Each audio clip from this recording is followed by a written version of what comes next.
Enjoy the convenience of getting all your documents in one place. At the TDC Copy and Print Center on 4th Street in Basse-Terre, we do just that. We offer document formatting, graphic design, and copy and print services. Our team of professionals truly understand all your needs, whether it be administrative, professional, academic, or personal. You bring it, we deliver it with quality every time. Visit the TDC Copy and Print Center today in the TDC Mall on 4th Street in Basse-Terre or call 465-2511. Your copy and print specialists are waiting to serve you.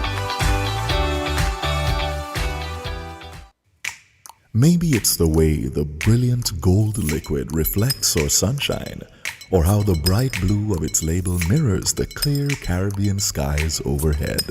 Maybe it's the fresh, crisp taste of this beastly cold beer on a scorching hot day. Maybe it's even the way it brings us all together. But one thing is for sure, Carib is very much a part of who we are wherever we're from in the Caribbean. Carib, it's the way we play. Drink responsibly. People make the world go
Welcome to Inside the News right here on WINNFM 98.9. Today is Saturday, April 30th, 2022. And you're tuned into WINNFM 98.9 for another edition of Inside the News. I'm your host for today, Devon Cornelius. Thank you so much for joining me on today's program. Those of you who have joined us via social media at WINNMedia SKN or Facebook page and YouTube channel. Of course, those of you on Twitter, Instagram, thank you so much for joining us on today's edition of Inside the News.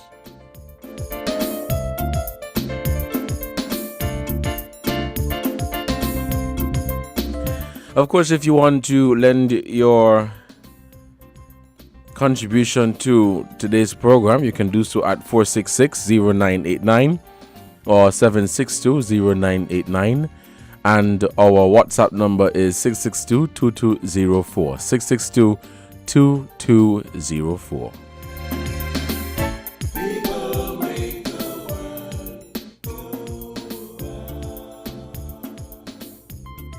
All right, so let me firstly apologize. I was supposed to have someone from the BVI joining me on the program today, a journalist out of the BVI who just indicated that he would not be able to make it due to some unforeseen circumstances, an emergency. But the discussion was intended to be surrounded with what is happening in the BVI in terms of the recent developments there, where their premier, Andrew Foy, was arrested and on some drug charges. So we're gonna entertain, a discussion on that. I have here some clips out of the BVI and some of the reports there thus far. And of course, this is a developing story. This is something that many people are following. I think for the most part, that I would say sent a shock wave across the Caribbean. For the most part, it was really, really shocking to hear that the BVI's premier was arrested on drug charges. As you know, while there has always been this notion that, our elected officials, are sometimes involved in things that are not, things that they're not supposed to be involved in. Let me just say that. It, for the most part, shocked a lot of people. And some people are perhaps still in disbelief that this has happened. It also indicates, that no one is above the law. And if you commit a crime and you have been, proven to be guilty, of course, you will have to do the time. So we want to entertain a discussion on that. I have here a news report that's providing some more details with the arrest of the Premier, Andrew Foy.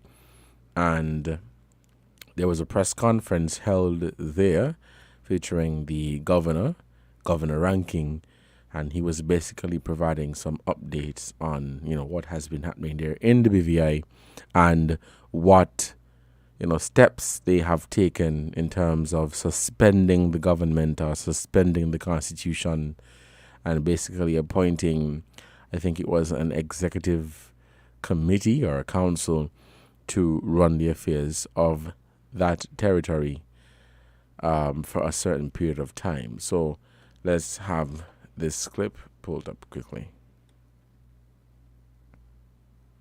The Premier of the British Virgin Islands and the Director of the island's ports have been arrested at a Miami area airport by federal agents on charges of conspiring to import cocaine into the United States and money laundering.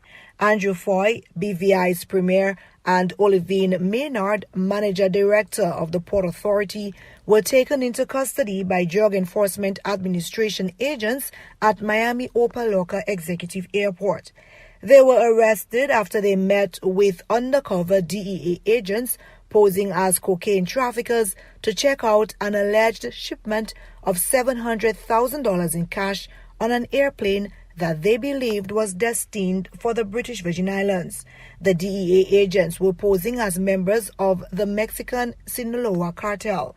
Both government officials who were in Miami for a cruise convention went to the airport Thursday morning to see the alleged load of cash after DEA agents told them that the money was a payoff for allowing the cartel's future cocaine loads to be transported through the British territory to the United States, authorities said. Both Foy and Maynard, who are being held at the Federal Detention Center, are scheduled to have their first appearances in Miami Federal Court on Friday afternoon. A third person, Kadeem Maynard, the son of BVI Sport Director, was also arrested Thursday in connection with the undercover DEA case, but not in Miami, authorities said. All three defendants were charged with conspiring to import more than 5 kilos of cocaine into the United States and conspiring to commit money laundering. A DEA criminal complaint and affidavit were expected to be filed in Miami Federal Court on Thursday afternoon by U.S. Attorney's Office. The BVI cabinet met in an emergency session late Thursday. Natalia Whitley is now acting as Premier. Whitley made a national statement late Thursday on the issue.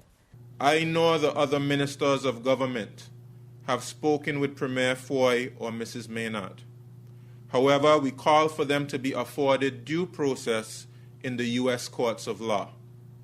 I have spoken with First Lady Mrs. Sheila Forbes Foy. Let us all keep her and the family in our prayers at this difficult time. As acting Premier, I have met with His Excellency the Governor Mr. John Ranking, CMG, who alerted me of today's developments. Cabinet as a body met earlier this evening, where we discussed the situation. I will also discuss the current circumstances with UK Minister for the Overseas Territories, the Right Honourable Amanda Milling MP, tomorrow morning, along with the Governor and the Attorney General. I, like many of you, have been shocked by the arrest of Premier Foy, with whom I have worked as Governor over the past 16 months. I know that this community is a small but proud one, and I know you care deeply about the reputation of this great territory. Rule of law, transparency, accountability and good governance are and must be the foundations of a territory's reputation. As you are aware, I previously planned to publish the Commission of Inquiry report in June, following discussions in London between UK ministers, the BVI government and the leaders of the other political parties represented in the House of Assembly. However, following yesterday's events and the news of the detention of the Premier and others on charges related to conspiracy to import a controlled substance and money laundering, I have decided that it is now in the overwhelming public interest for me to publish the Commission of Inquiry report at this point. This, I believe, will help to end speculation that the arrests which occurred in Miami are somehow linked to the COI report. That is not the case. The COI was not a criminal investigation into the illegal drugs trade. Nor, I should stress, was it an investigation into the BVI financial services sector. I continue to welcome and support the work of the Commercial Court, the Financial Services Commission and the other regulatory bodies in the BVI who continue to operate as normal, acting as they do in accordance with international regulatory standards and a robust English common law framework. And I also welcome the BVI's continued good cooperation with law enforcement agencies in the financial field and the steps being taken with regard to the introduction of publicly accessible beneficial ownership registers. The remit of the COI was governance. In his terms of reference, Sir Gary Higginbotham was asked to inquire into whether serious dishonesty may have taken place in relation to public officials in BVI and to make recommendations on improving the standards of governance and the operation of the agencies of law enforcement and justice in the territory. As you know, the Commission held hearings from April to November 2021, available for the people of the territory to watch live on YouTube. And the Commissioner's report was sent to me on 4th of April 2022. The Commissioner's report is long and detailed. It runs to over 900 pages. In it, the Commissioner reports in detail on each of the areas he investigated, and I will briefly summarise these areas. The report addresses the requirement under the Constitution and statute law for members of the House of Assembly to register their interests, and the failure of most members to do so. It also addresses the distribution of grants by members of the House of Assembly, where the Commissioner concludes that corruption, abuse of office or other serious dishonesty may have taken place in recent years. And it examines the distribution of grants by government, including, for example, the Farmers and Fisherfolk programme established in 2020, where the Commissioner concludes that serious dishonesty may have taken place in the distribution of the $5.1 million worth of grants. Government contracts awarded both by the previous and the current government were looked at in detail by the COI, including the school wall project, which was worth over $1 million and was split between 70 contractors, 40 of whom had no constructor's licence. The project to establish BVI Airways. Payments made by the previous government for the project totaled $7.2 million, but the venture collapsed.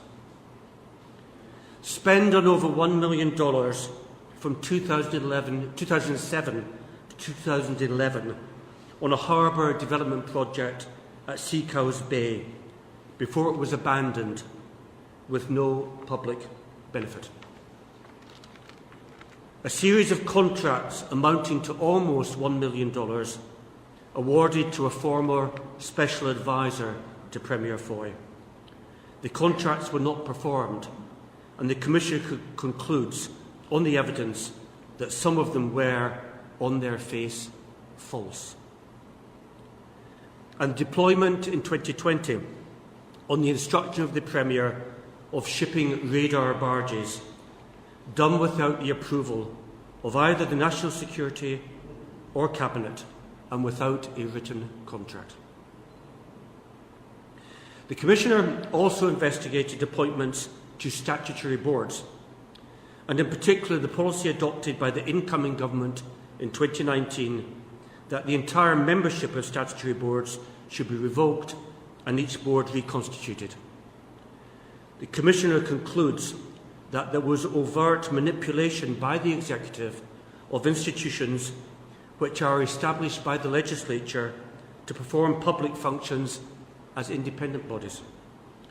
He found overwhelming evidence that the independence of such boards has been, and I quote, severely and at times cynically and with apparent disdain eroded, unquote. The Commissioner inquired into the disposal of Crown land by the Government, and in particular the granting of one lease in which he concluded that serious dishonesty may have taken place, which requires further investigation. The granting of residence and belongership is devolved to the BVI Government. The Commissioner concluded that the Government's application of a 20-year continuing ordinary residence threshold for belonger status, contrary to the 10 years stipulated in BVI law, was and is unlawful. He also found that in 2011, at least 224 individuals were granted belonger status outside the framework of the law. Rather, they were simply added at Cabinet level on personal recommendations by members of the Cabinet without any due diligence or process. And the Commissioner addresses more recent cases in which Cabinet has appeared willing to act in a legally arbitrary manner in relation to residence and belongership rights.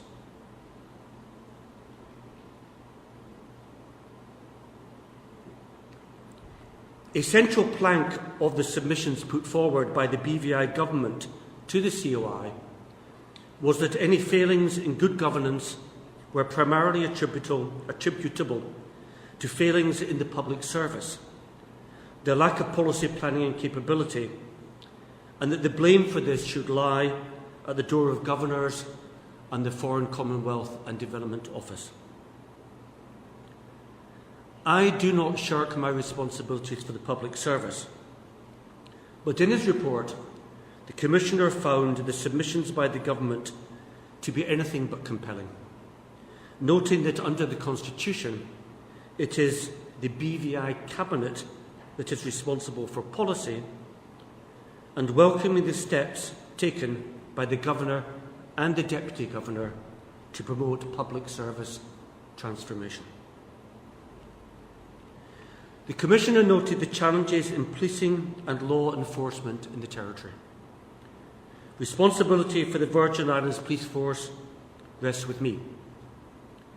The Commissioner notes corruption in the police force among a minority of officers, but welcomes the commitment of the current Police Commissioner to tackle corrupt conduct with full support from me.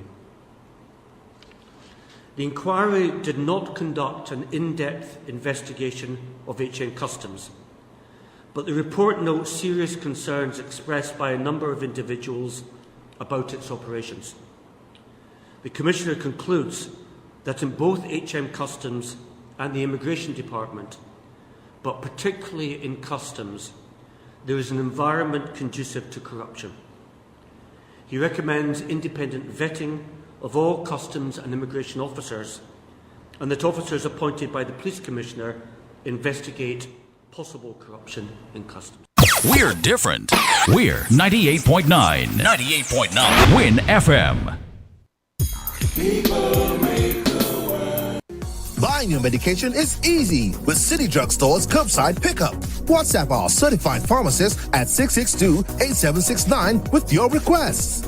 For prescriptions, take a clear photograph and send for review. We will engage you in dialogue and then provide a quotation and link for payment. You can then pay via TDC's online payment portal. And once the transaction is complete, you'll be notified that your pickup is ready. Yes, it's that easy. Send your WhatsApp message to 662-8769 to order your medications today with City Drugstore's curbside pickup service.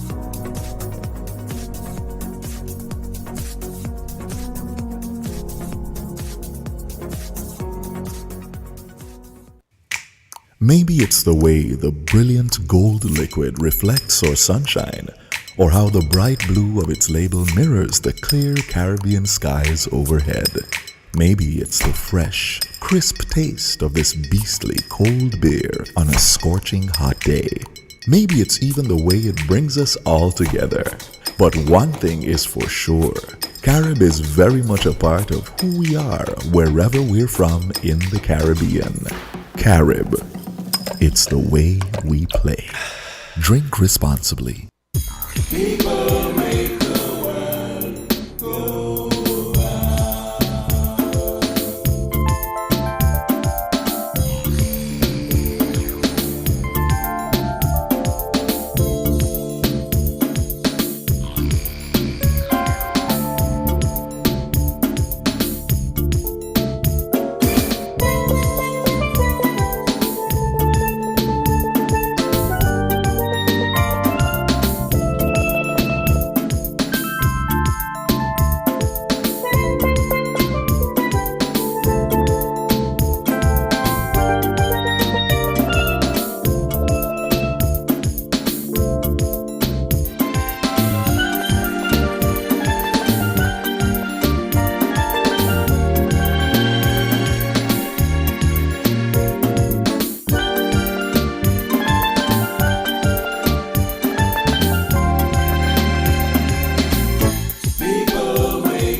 Welcome back to Inside the News here on WINNFM 98.9. It is 11:26 and you are tuned into Inside the News.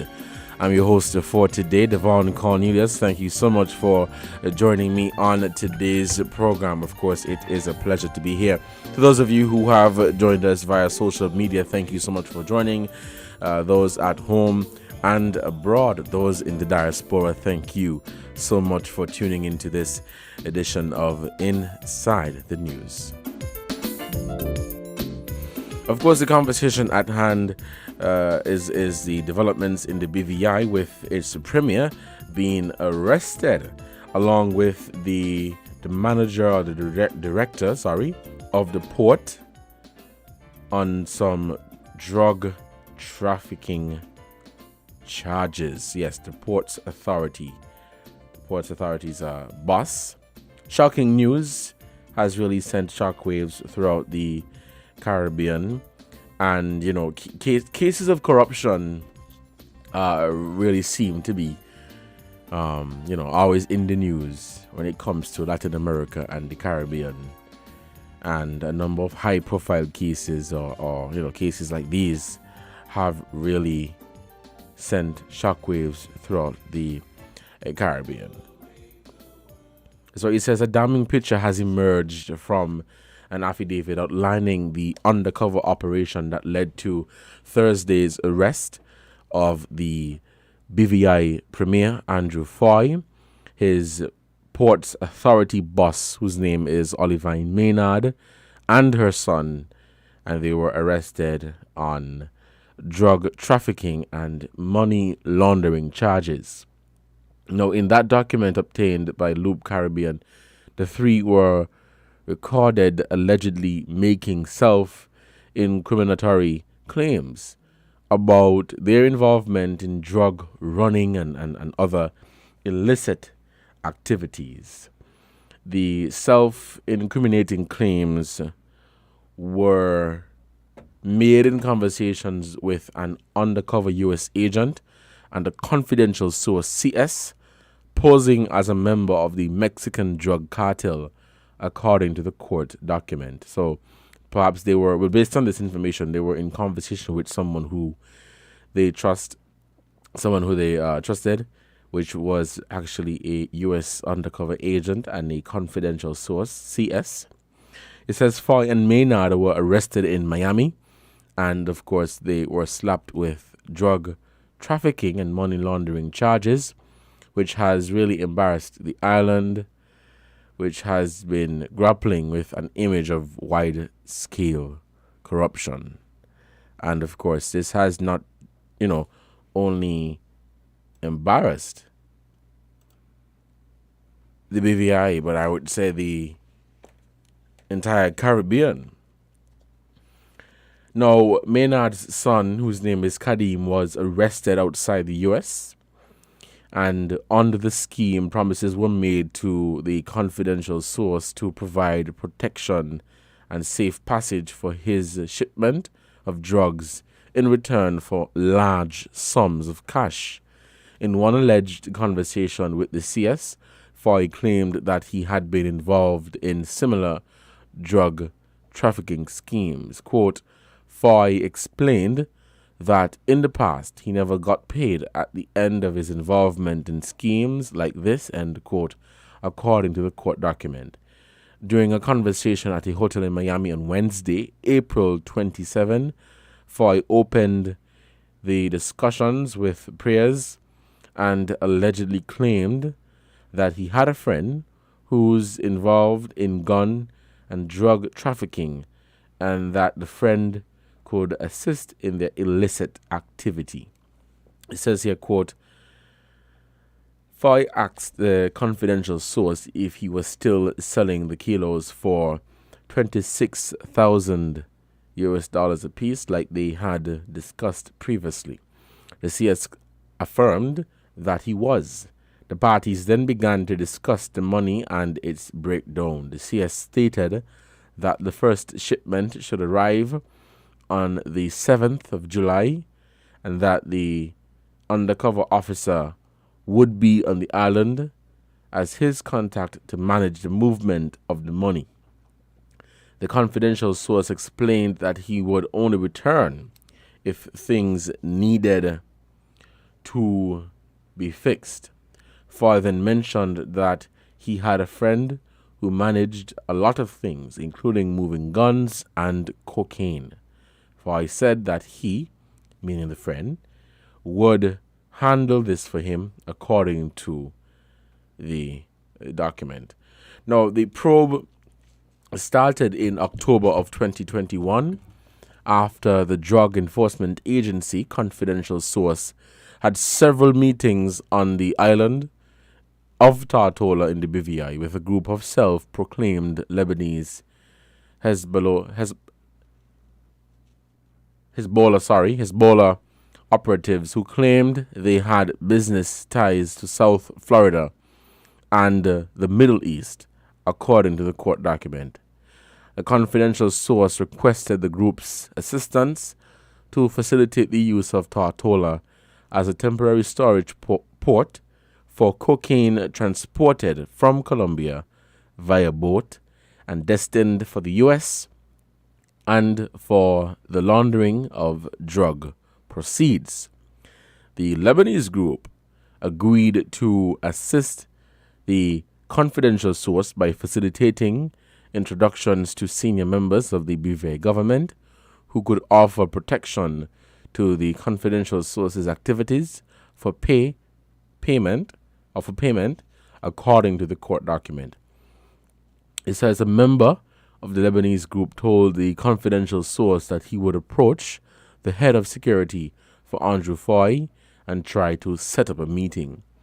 A member of the Lebanese group also told the confidential source that he owned Olivine Maynard, the managing director of the BVI Ports Authority. Later, the members of the Lebanese group told the confidential source that they had contacted Maynard and she agreed to meet with the confidential source, but she wanted an upfront payment, the document alleged. So, this is some really shocking news coming out of the BVI, which has really been bad for them. And of course, many of you can recall that the BVI over the years has always had an image or appearing to be a very corrupt territory. It says, according to the document, on or about March 16 of 2022, the confidential source met with Kadim on the island of Tortola, and Kadim explained that he and his mother had been waiting for the meeting with the confidential source and that they had been contacted previously by members of the Lebanese group. According to the document, Kadim said he was glad to see the confidential source because they had already started putting things in place and make connections based on their conversations with the Lebanese group. Now, to provide some more information, it says the two exchanged numbers, and Kadim allegedly told the confidential source that he had been involved in drug trafficking for 20 years. The confidential source told Kadim that he was a fixer from Mexico and that he wanted to meet Maynard to reach an agreement with her. The meeting occurred on the island of St. Thomas in the U.S. Virgin Islands on March 20th, according to the document. During this meeting, the CS explained, that's the confidential source, explained that he was a senior member of the Sinaloa cartel and requested their help to move thousands of kilograms of cocaine from Colombia through Tortola to Puerto Rico with a destination of Miami and then New York. The confidential source also explained that the drugs would not be imported to Tortola for sale, but that he only required protection and safe passage for the container for a 24 to 48 hour period until the window would open when it could be taken to Puerto Rico.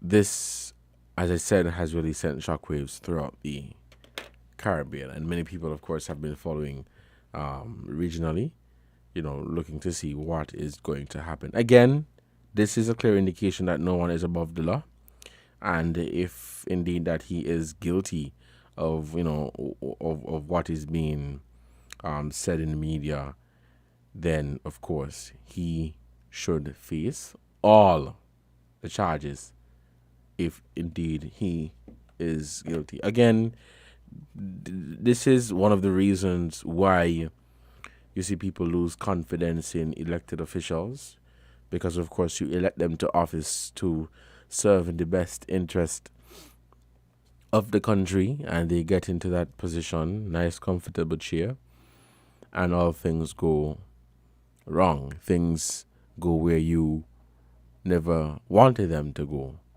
And instead of being in there looking out for the best interest of the country, they're basically in there looking out for the best interest of themselves, and at the same time potentially putting the country at risk and putting the country into serious embarrassment. The phone lines are open, and we are taking your calls at 466-0989 or 7620-989. What is your take on this development or recent development in the BVI where the island's Premier Andrew Foy and the port authorities, their boss, the managing director, Olivine Maynard, was arrested on drug trafficking charges. We'll take this break to give a shout out to our sponsors, and when we come back, we'll continue Inside the News right here on WINN FM 98.9. I'm your host for today, Devon Cornelius. We'll take this break, and we'll be right back. Found the sound 98.9 WINN FM. People make the world go. Shopping with TDC just got much easier. Here's how. Log on to shoptdcgroup.com. Shop at your convenience at any time, from anywhere, with your smartphone, tablet, or computer. With our safe and secure payment checkout, you choose the option to pick up in-store or have your goods delivered right to your door. It's that easy. Shop tdcgroup.com, your one-stop online store.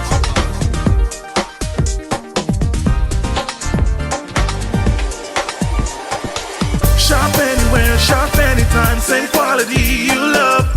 Now online. Shop www.shoptdcgroup.com.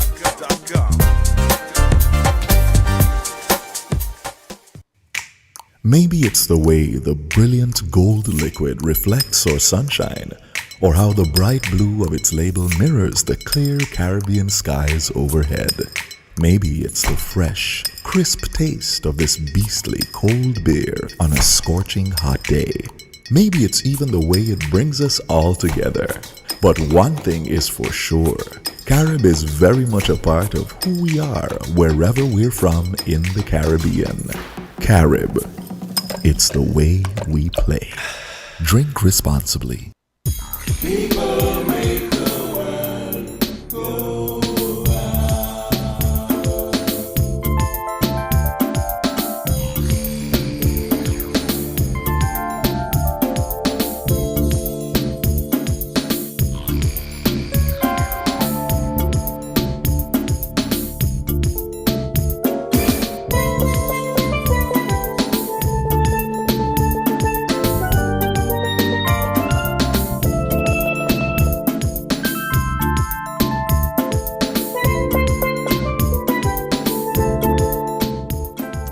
Welcome back to Inside the News here on WINN FM 98.9. Call us at 466-0989 or 762-0989. We have a caller on the line. Let's take our first call for this morning. Caller, good morning. You're on the air. Okay, we seem to have lost that caller. Please call us back at 466-0989 or 762-0989. You're tuned into WINN FM 98.9, and this is another edition of Inside the News for Saturday, April 30th, 2022. I'm your host for today, Devon Cornelius, and the topic at hand is the recent developments in the BVI. Let's head back to the phone lines. We'll take this call. Caller, good morning. You're on the air. Good morning, Devon. How you doing? Good morning. I'm good, thanks. And you? Oh, you're giving God thanks, man. All right. God is good, you know. The Bible said, because sentence against an evil work is not speedily executed, the heart of a man gets worse and worse. I am not shocked. No, I don't think not one Kittish and Libyan is shocked. Mm. No shockwave. We went to that. I'm not alleging anybody's name. But the history will show that circuit was a transshipment point. Our people lived in fear. People died. When you hear about this lot of death of young men, they grew out of that. The only thing is, and I said it to somebody, I said there should have been an investigation, if you want to call it that, in 2015. But I suppose since the Prime Minister came out of that party, it wasn't done. I'm not blaming anybody, But all petitions and divisions, I suppose you might have been too young. Might have been too young. I don't know who and who. But they were running the place with impunity too. With impunity. I mean, young men were buying cars, cash and so, Drugs were being dropped, led to the death of 2 persons.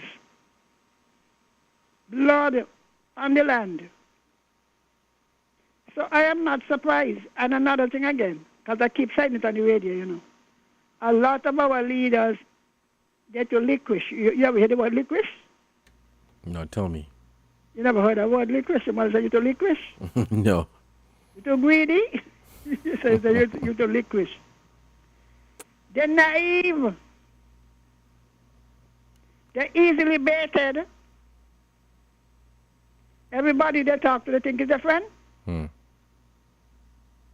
More of them will get entrapped. They're easy to get entrapped because they talk to any and everybody. What do you Some people think? come and say, "Oh, you're not my investor." Man, the CIA live here. They were living here. So they observed what was going on.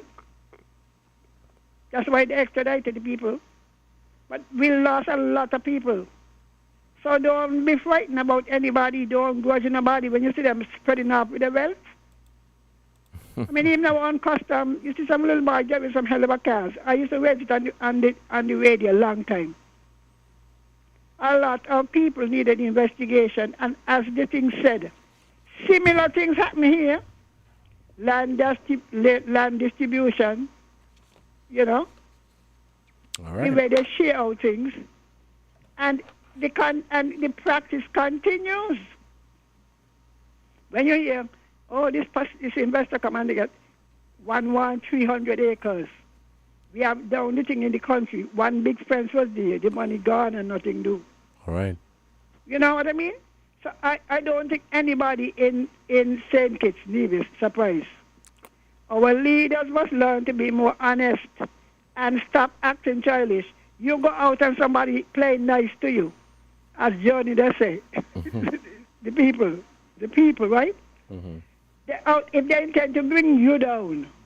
You say, look, are you on the radio? They come playing friendly with you.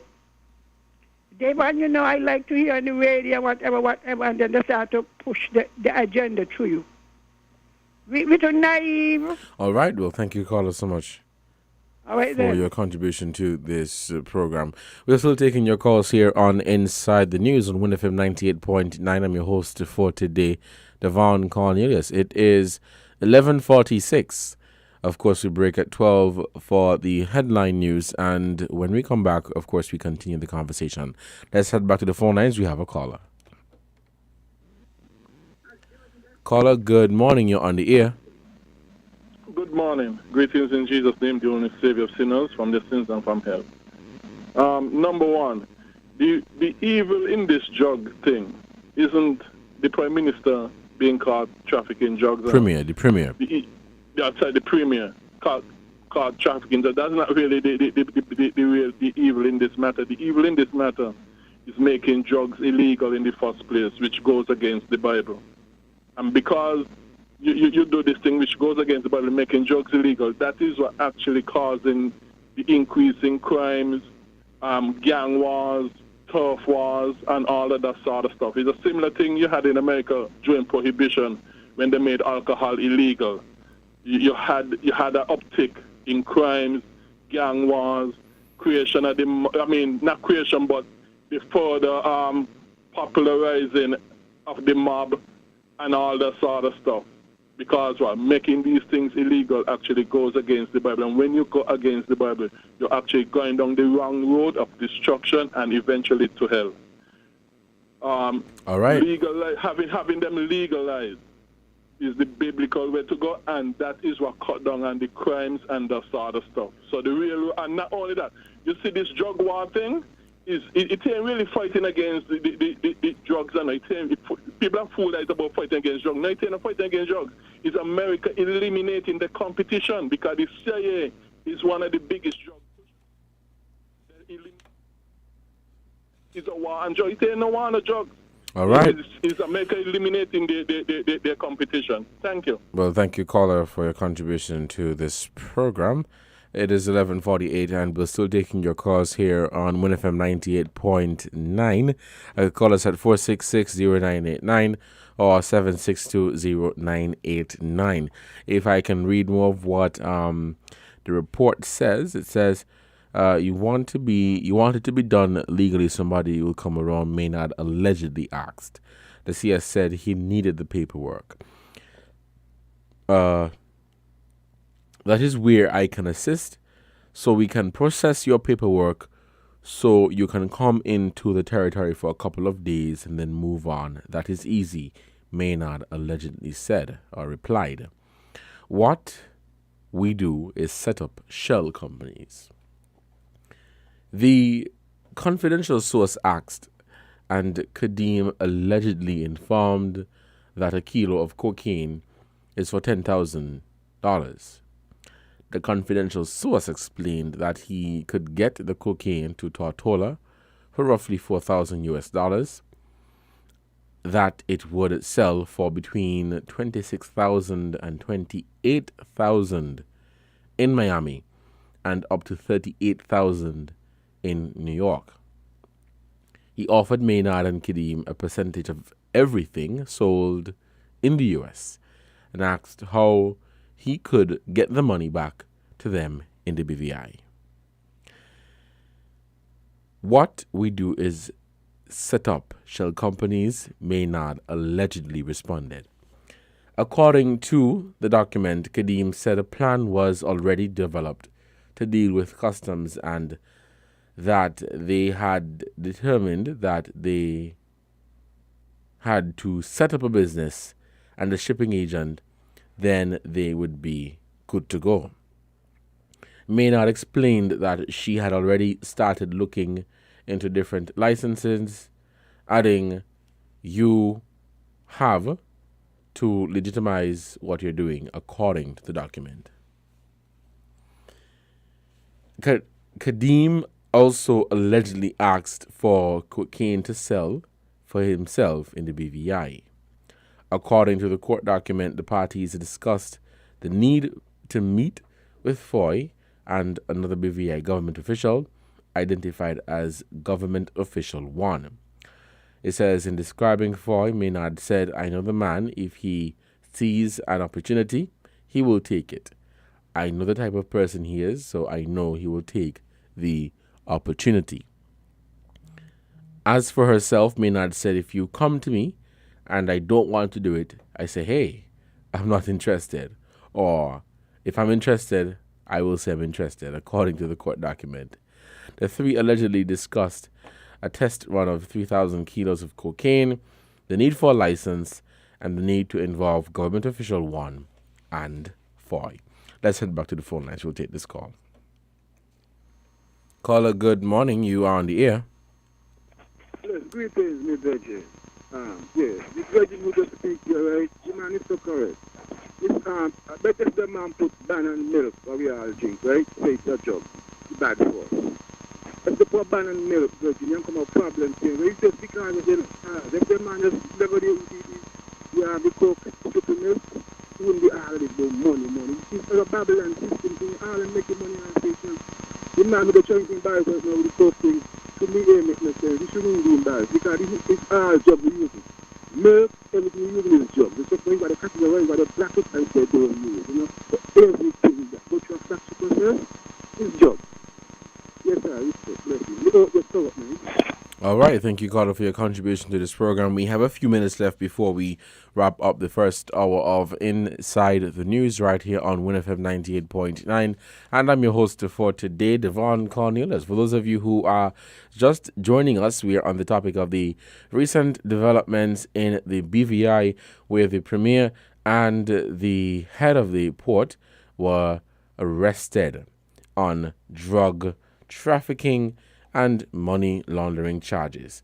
It says that he reportedly agreed to a 700,000 EC dollar payment to allow traffickers to use BVI ports with an undercover informant, charges filed in the U.S. said. Basically using the BVI to facilitate the illicit activity. Foreign Secretary Liz Truss has said that she was appalled by the accusations, and Mr. Foy, the elected head of the government of the BVI overseas territory, or the British overseas territory, was arrested by the U.S. Drug Enforcement Agency, who we know as DEA officials in Florida, alongside with the BVI port official. Well, that should read the port head, or the port manager, Olivine Maynard, and her son, Kadeem Maynard. They are all in this case. So this is shocking news, breaking news coming out of the BVI. And of course, this is something that we will be following very closely to get a better understanding and a full picture of what really is transpiring or happening there. We also want to get a feel of what is happening on the ground and what the response from people who reside in the BVI, what the response from them, would be like, or what are they saying in response to their premier being arrested on drug trafficking and money laundering charges.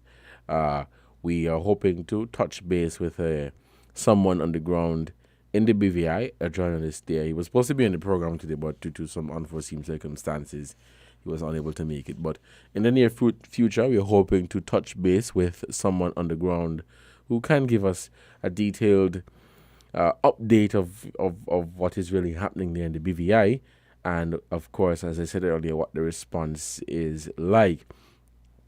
Now, there is this notion, and a caller alluded to that when it comes around to corruption in terms of money laundering and drug trafficking, when you hear of these cases or instances like these, or these things essentially happening in the Caribbean and Latin America, you're not really surprised because it is something that you hear about on a regular basis. At times, you perhaps hear about it, on the side of the road where it is not really confirmed by the authorities or any investigation whatsoever is launched into these allegations to really, try to find something out of what is being said. But from time to time, we would hear of these shocking stories of drug trafficking, money laundering happening in small island developing states where, governance appears to be poor and people, doing checks and balances and making sure that elected officials are doing what they were elected to do, serve the people and serve the country. But instead, we are seeing the opposite happening. So, for the most part, this is really, really shocking, and we will be following this development in the BVI very, very closely.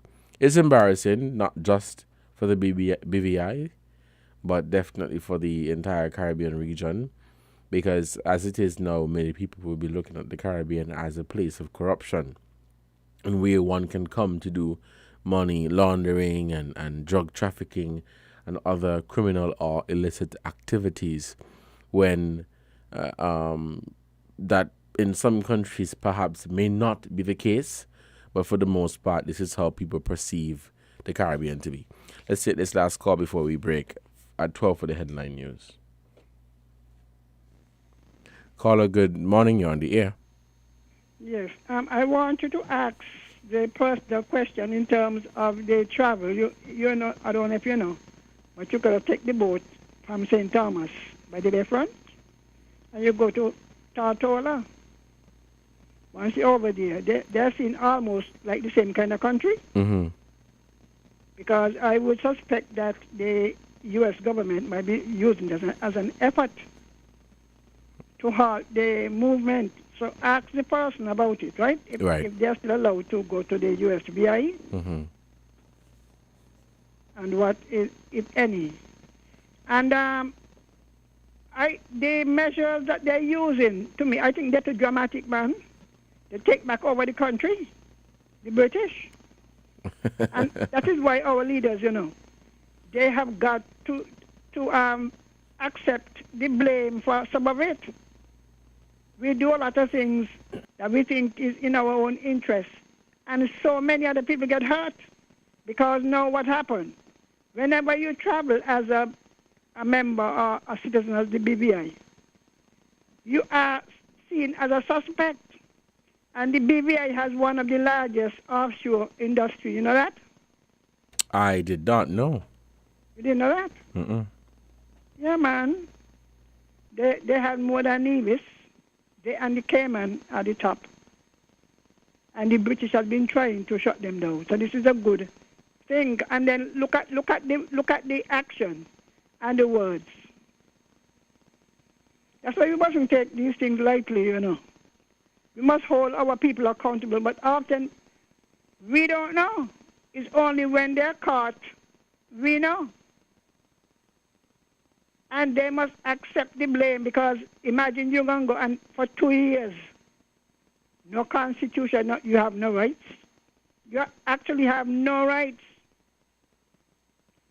And then the man, when they said, well, the administrator must take some of the blame, he said, not him. And senior civil servants are mixed up in it. I kept saying it, you know, years now, the port and the airport, because I used to say this thing had to be coming in the containers. You can't be getting in all them guns like that. Nobody walking to the airport with them. I have had to have thing with some custom officers, say they're monitoring containers opening, and they back turn out they oversold. I said, well, how can you monitor what is coming out? It's only when somebody was caught or somebody squeal on somebody. You know? So people, they're causing grief. Imagine that we know, BBI had to get into, right? Yes. Hard. Now imagine that you got a visa or a thing to stay.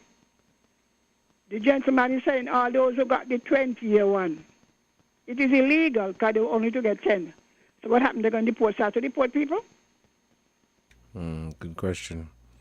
I mean, serious, if you got one, because they said the illegal thing is 10. They gave... I wish politicians and leaders would think before they act. Because they could easily hire lawyers and get themselves up, and the whole country in a mess. All right. Well, caller, we're out of time. We have to break for the headline news. When we come back, we'll continue inside the news. All right? Okay. We'll take this break for the headline news, and when we come back, we'll continue the program for today. It is 12 o'clock right here in the studios of WINNFM 98.9, and I'm your host for today, Devon Cornelius. We'll take the break for the headline news, but when we come back, we'll continue our program for today. Stick and stay. We'll be right back. You found the sound. 98.9. Win FM.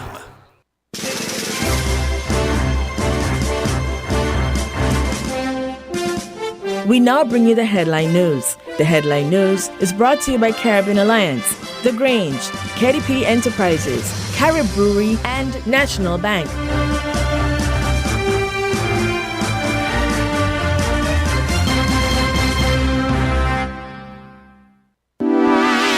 Shipping your cargo shouldn't be a hassle. It can be as easy as a single call to Amerijet International, your worldwide cargo transportation solution. We provide all the services you need to ship your goods anywhere in the world, whether your shipment is fresh, frozen, large or small, alive or hazardous. You can count on Amerijet to deliver it safe and sound. Amerijet International. By land, sea or air, we get it there. For more information, visit us online at www.amerijet.com or call us at KDP Enterprises at 466-9595. Did you know that National Bank offers very favorable terms and low interest rate to switch your home mortgage? Our in-house legal department will process your mortgage in a jiffy and free of cost. Switch your home mortgage now and get a peace of mind knowing that we are here for you. National Bank, always here. Protect your lifestyle with Caribbean Alliance Insurance.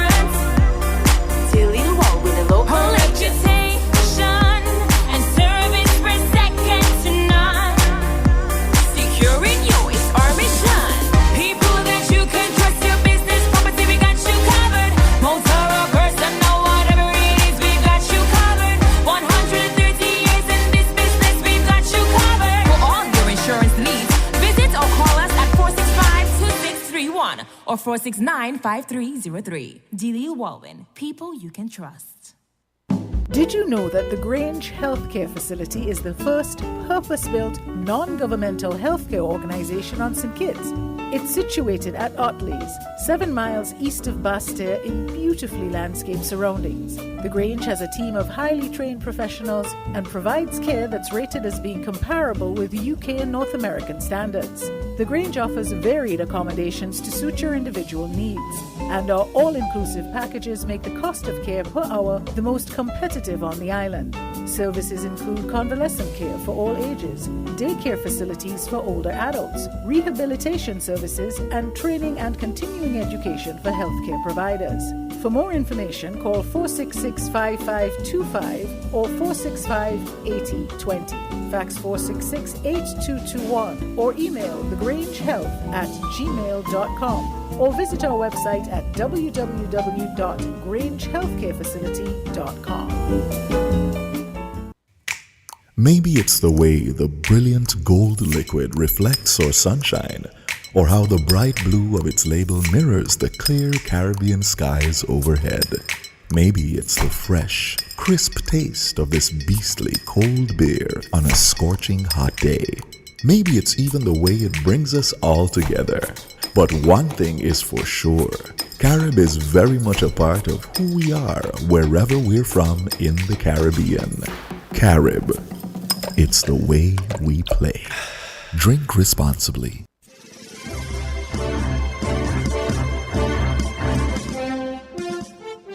With the WIN headline news, I am Kevon Brown. Making the headlines, BVI's Foy and Maynard's arraignment set for May 13th in the U.S. Jesus Valdez now wanted for escaping lawful confinement, previously charged with assault. The proposed media policy in St. Martin has been slammed by local and regional media outlets. The media accreditation policy is expected to take effect in May. Internationally, Russia says Western sanctions and arms shipments to Ukraine are hampering peace negotiations. Foreign Minister Sergei Lavrov says the talks continue, but that progress is difficult. Now, the details.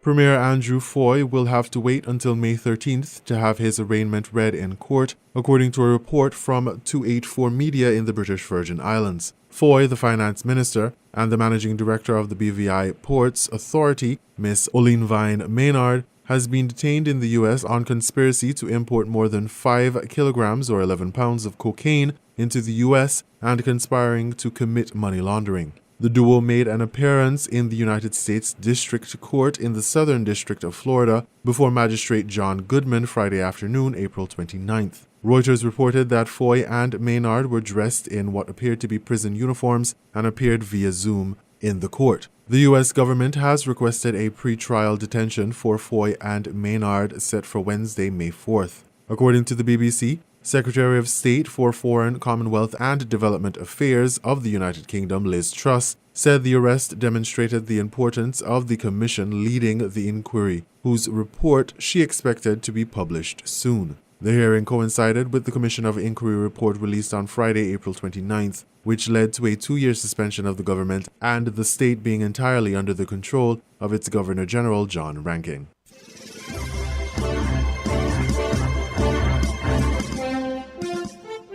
The police have issued a warrant for the arrest of escaped prisoner Jesus Valdez of Market Street. Valdez is now wanted for the offense of escaping lawful confinement. Previously, the authorities of Her Majesty's Prison reissued the wanted poster for Valdez, who escaped custody 2 weeks ago on April 14th. The 20-year-old was in custody after being charged with assault and escaped custody on April 14th. The 20-year-old was in custody after being charged with assault and escaped custody. Valdez is 5'4" in height, with a slim build, fair in complexion, has black hair and brown eyes. Jesus Valdez is being asked to present himself to the nearest police station. The authorities of Her Majesty's Prison are asking anyone who has seen Valdez or knows of his whereabouts to contact Her Majesty's Prison at 465-2241, extension 4386, the Bastille Police Station at 465-2241, the nearest police station or the crime hotline by dialing 707.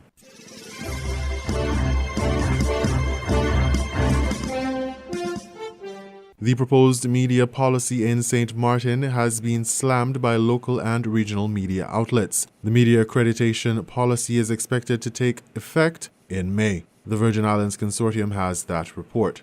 In mid-April, the government of St. Martin circulated a proposed media accreditation policy to press outlets and indicated that it would be taking effect in May.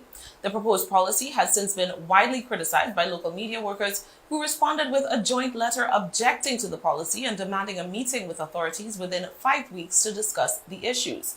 Opposition politicians called the proposal a, quote, dangerous dictator-like precedent and suggested that it be amended in collaboration with the territory's working journalists. Now, the regional body that represents the press and other media workers is also weighing in. The Association of Caribbean Media Workers is calling on St. Martin authorities to immediately withdraw the proposed media accreditation policy. ACM says that after reviewing the proposal, it concluded that the measures contained therein were, quote, in direct contradiction with basic principles attached to the observance of press freedom. The policy aims to create a code of conduct and outlines several sanctions for those who breach regulations. ACM believes these measures are an attempt to place obstacles in the way of effective media coverage of official events and to block the media and, by extension, the general public from unfettered access to information. ACM President Nazima Raghubir says that several of the policy's provisions create an avenue for targeted individuals and enterprises to be discriminated against. She further believes that the policy as written seeks to impose conditions which will restrain the trade of media houses and hinder targeted journalists from carrying out their official duties. The ACM has echoed the sentiments of the local press corps, recommending that appropriate media protocols be designed by the Department of Information following necessary consultations with the local media. This, the association believes, will be a much better approach than the implementation of limitations based on amorphous editorial guidelines determined by the state. The proposed timing of the implementation of St. Martin's new restrictive media accreditation policy coincides with World Press Freedom Day on May 5th, in commemoration of which the ACM plans to release its State of the Caribbean media report.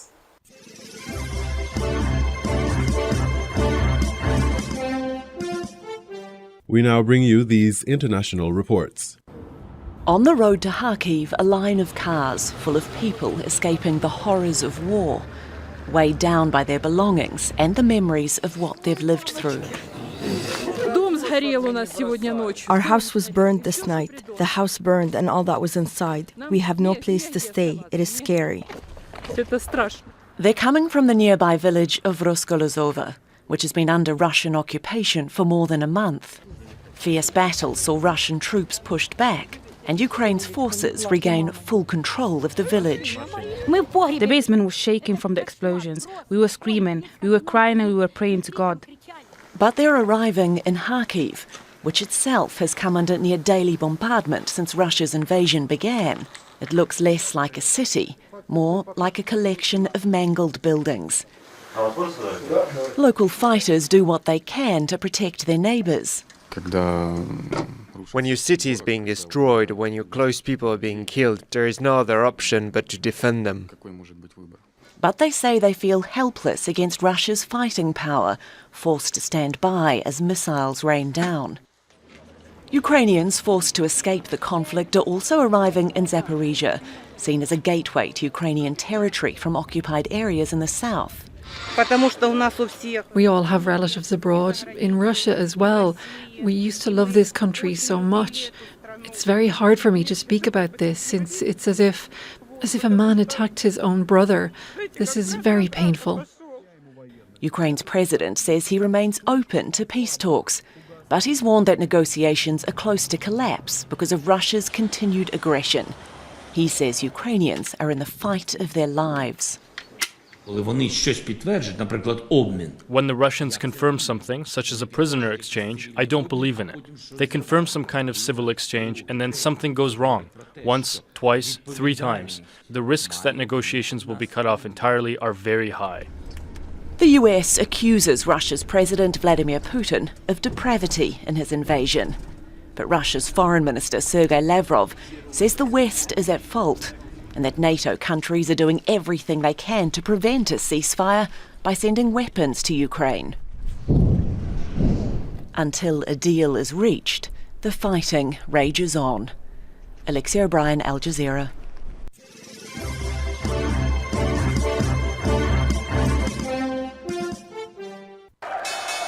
Wall Street slid on Friday to its deepest daily losses since 2020, as Amazon slumped following a gloomy quarterly report, and the biggest surge in monthly inflation since 2005 spooked investors already worried about rising interest rates.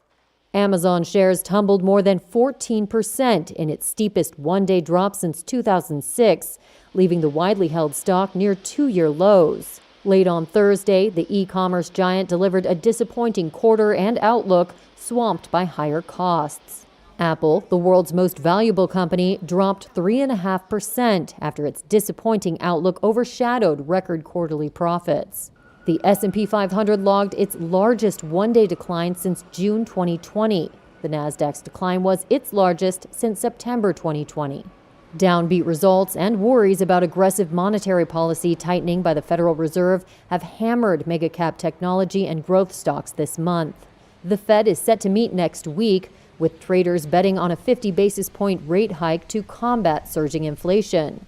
Nancy Dowd, private wealth advisor for Ameriprise Financial, said there is still uncertainty about whether there will be the number of rate hikes the Fed has predicted. They said maybe 11 or 12. At maybe 0.25% each. However, not quite sure. The market doesn't have a lot of confidence in that. And if the Fed does not do this properly, methodically, and ends up raising rates too fast and too high, it could actually cause a recession. So that's what's got the market all jittery, quite frankly. The Dow Jones Industrial Average fell nearly 3%, while the S&P 500 declined 3.5%, and the Nasdaq was down more than 4%. Signs of aggressive monetary policy tightening, the Ukraine war, and China's COVID lockdowns have fueled fears of an economic slowdown. Data on Thursday showed the U.S. economy unexpectedly contracted in the first quarter.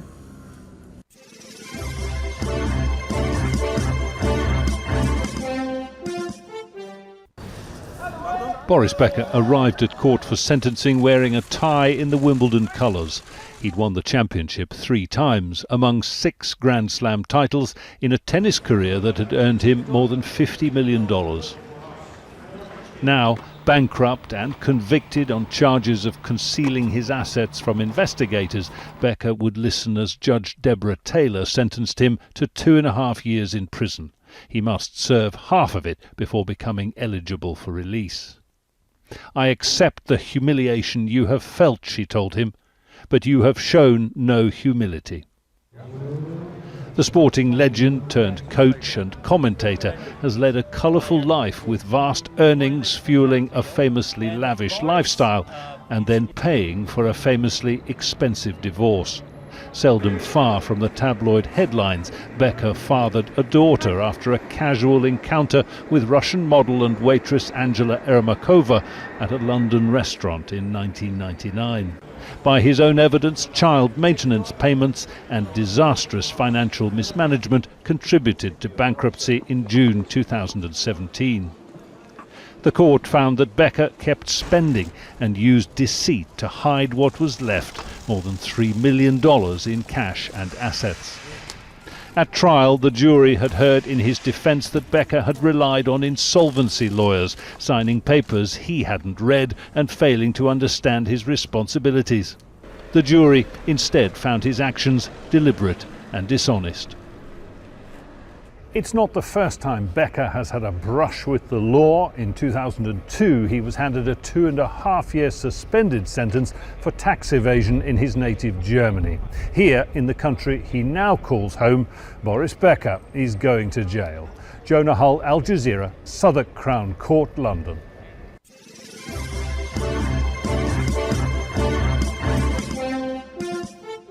You were listening to the WINFM Headline News on 98.9. Our top stories were BVI's Foy and Maynard's arraignment set for May 13th in the U.S. Jesus Valdez now wanted for escaping lawful confinement, previously charged with assault. The proposed media policy in St. Martin has been slammed by local and regional media outlets. The media accreditation policy is expected to take effect in May. Internationally, Russia says Western sanctions and arms shipments to Ukraine are hampering peace negotiations. Foreign Minister Sergei Lavrov says the talks continue, but that progress is difficult. Thank you for listening.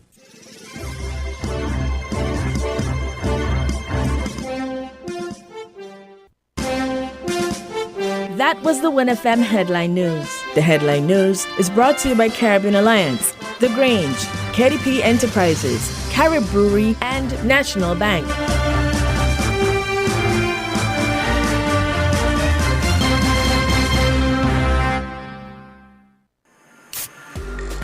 With over a century of perfection behind the Mackeson name, a smooth blend with perfect balance and richness, it's no wonder Mackeson Triple Stout has a legacy of perfection. Enjoyed the world over. Introducing our new look with the same great taste. Mackeson. All hail the king. Please drink responsibly. Did you know that the Grange Healthcare Facility is the first purpose-built, non-governmental healthcare organization on St. Kitts? It's situated at Otley's, 7 miles east of Basseterre in beautifully landscaped surroundings. The Grange has a team of highly trained professionals and provides care that's rated as being comparable with UK and North American standards. The Grange offers varied accommodations to suit your individual needs, and our all-inclusive packages make the cost of care per hour the most competitive on the island. Services include convalescent care for all ages, daycare facilities for older adults, rehabilitation services, and training and continuing education for healthcare providers. For more information, call 466-5525 or 465-8020. Fax 466-8221 or email thegrangehealth@gmail.com or visit our website at www.grangehealthcarefacility.com. Protect your lifestyle with Caribbean Alliance Insurance. Daily low with a low reputation and service for second to none. Securing you is our mission. People that you can trust, your business, property, we got you covered. Motor or personal, whatever it is, we got you covered. 130 years in this business, we've got you covered. For all your insurance needs, visit or call us at 465-2631 or 469-5303. Dealey Walwyn, people you can trust. Stop standing in long ATM lines to withdraw cash. Use your national debit or black cards to complete a wide variety of transactions at supermarkets, variety stores, gas stations, pharmacies, and more. Shop online at the most popular websites and stores for quality brands using your national debit or black cards. and take back your time to enjoy all the things that you love to do. Remember, instead of waiting in long ATM lines to withdraw cash, use your National Bank cards today. National Bank, always here. Shipping your cargo shouldn't be a hassle. It can be as easy as a single call to Amerijet International, your worldwide cargo transportation solution. We provide all the services you need to ship your goods anywhere in the world, whether your shipment is fresh, frozen, large or small, alive or hazardous. You can count on Amerijet to deliver it safe and sound. Amerijet International, by land, sea or air, we get it there. For more information, visit us online at www.amerijet.com or call us at KDP Enterprises at 466-9595. WINN is 98.9. 98.9 is Win FM. People make the world go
Enjoy the convenience of getting all your documents in one place. At the TDC Copy and Print Center on 4th Street in Basse-Terre, we do just that. We offer document formatting, graphic design, and copy and print services. Our team of professionals truly understand all your needs, whether it be administrative, professional, academic, or personal.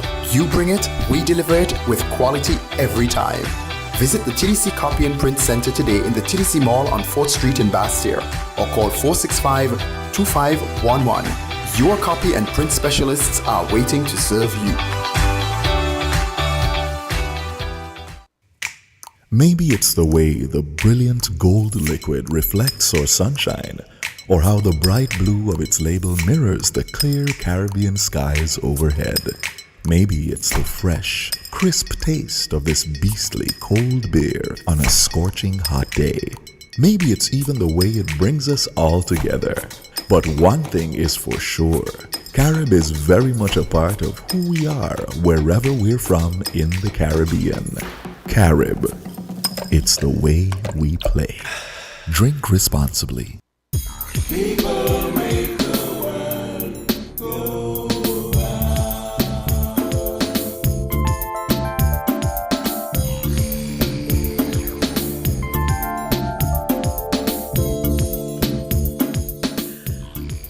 Welcome back to Inside the News here on WIN FM 98.9. It is 12:26 and we are continuing the conversation right here. I'm your host for today, Devon Cornelius. We have some calls on the line, so let's head back to the phone lines. Okay, we seem to have lost that call. Okay, let's take this one. The caller, good afternoon. You're on the air. Good afternoon, Devon. Good afternoon. How are you doing today? Yeah, I'm all right. All right. Just like you and practically everybody else, kind of stunned by the announcement in the BVI. Yeah. But that subsequently turned into shame and embarrassment. I was stunned at first because I thought that leaders of countries would have been afforded some degree of diplomatic immunity or allowed to quietly resign in some kind of plea bargain. You know, they might have given information on money laundering and drug trafficking as a plea bargain against not being arrested. You know,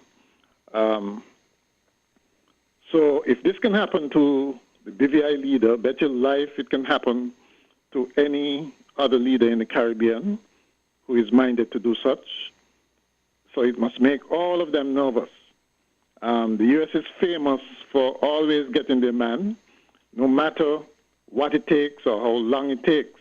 I mean, just remember people like Noriega and the Haitian leaders, Gaddafi, Bin Laden, the gangs and drug cartel leaders. They always keep after them. You know, they don't respect anybody else's laws but their own, as this clearly shows. I was also ashamed because it speaks to how our countries tolerate corruption and defend our leaders to the hilt, even when they know that they are doing foolishness. Because you can bet your life, even though he was arrested, Foy is probably have a segment of people in the BVI who will still support him. That's just a fact. You know, it's a fact of life. That's natural. Okay? Yeah, and it's really sad. I mean, why should we wait for ex-colonial powers, our big brother in the north, to tell us about things like good governance, accountability, and transparency? It makes it look like we cannot govern ourselves, like we have low standards in our governance, and that we have no principles or values in electing our leaders, you know, which itself reflects, if we don't look at the character of the people who we elect, it reflects on our own low standards. As you pointed out, the BVI was regarded as a corrupt place, right? Right. Well, the leadership, ultimately though, the leadership is responsible, okay? But the ordinary people put them there and keep them there time and time again. Some people's outrage, I think, is misplaced. They come down on the U.S. authorities for heavy-handedness and setting up this sting operation. I remember in the Marriott affair, a lawyer who should know better was condemning Cambridge Analytica for setting up corrupt politicians in general, but they had this habit of setting up corrupt politicians as dirty tricks in election campaigns. Well, if you feel that someone is a thief and you put a sugar cake down to see if they will take it up, if they will take the bait, and he takes it up, sure, it was entrapment, but he's still a thief. He's still corrupt. So yes, the U.S. launched this sting operation. They set him up, but at least it weeded out a corrupt politician and corrupt officials.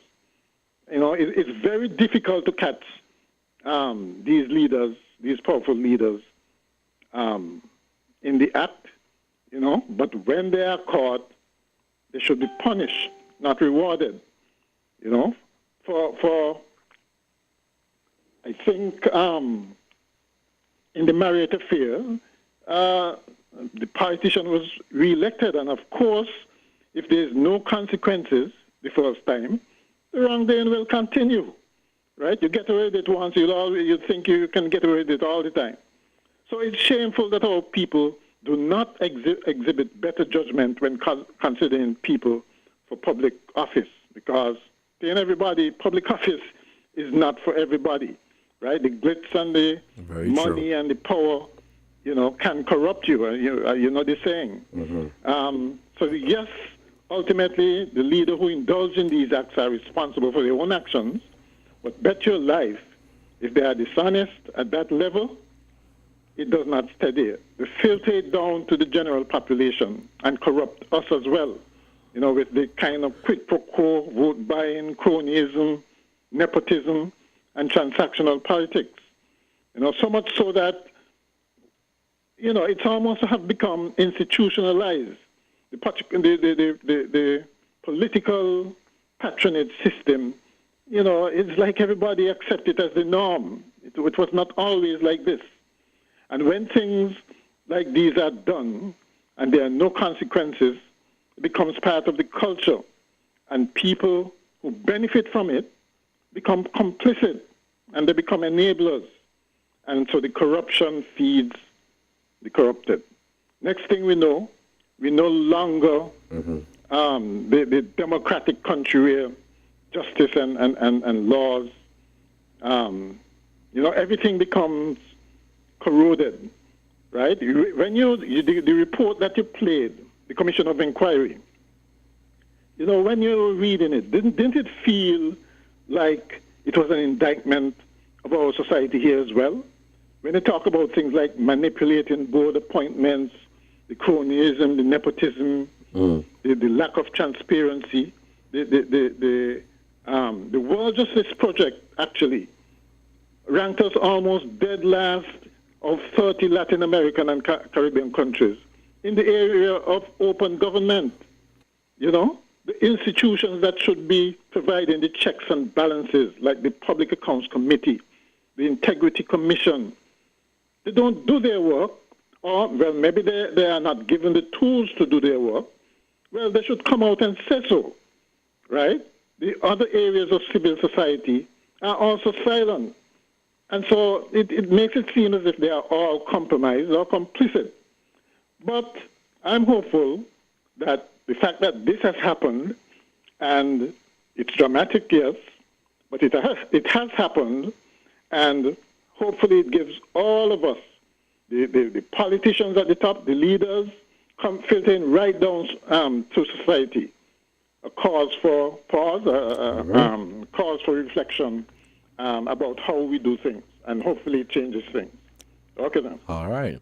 Well, Colin, thank you so much for your contribution to this program. You're tuned into 1FM 98.9 for another edition of Inside the News on Saturday, April 30th, 2022.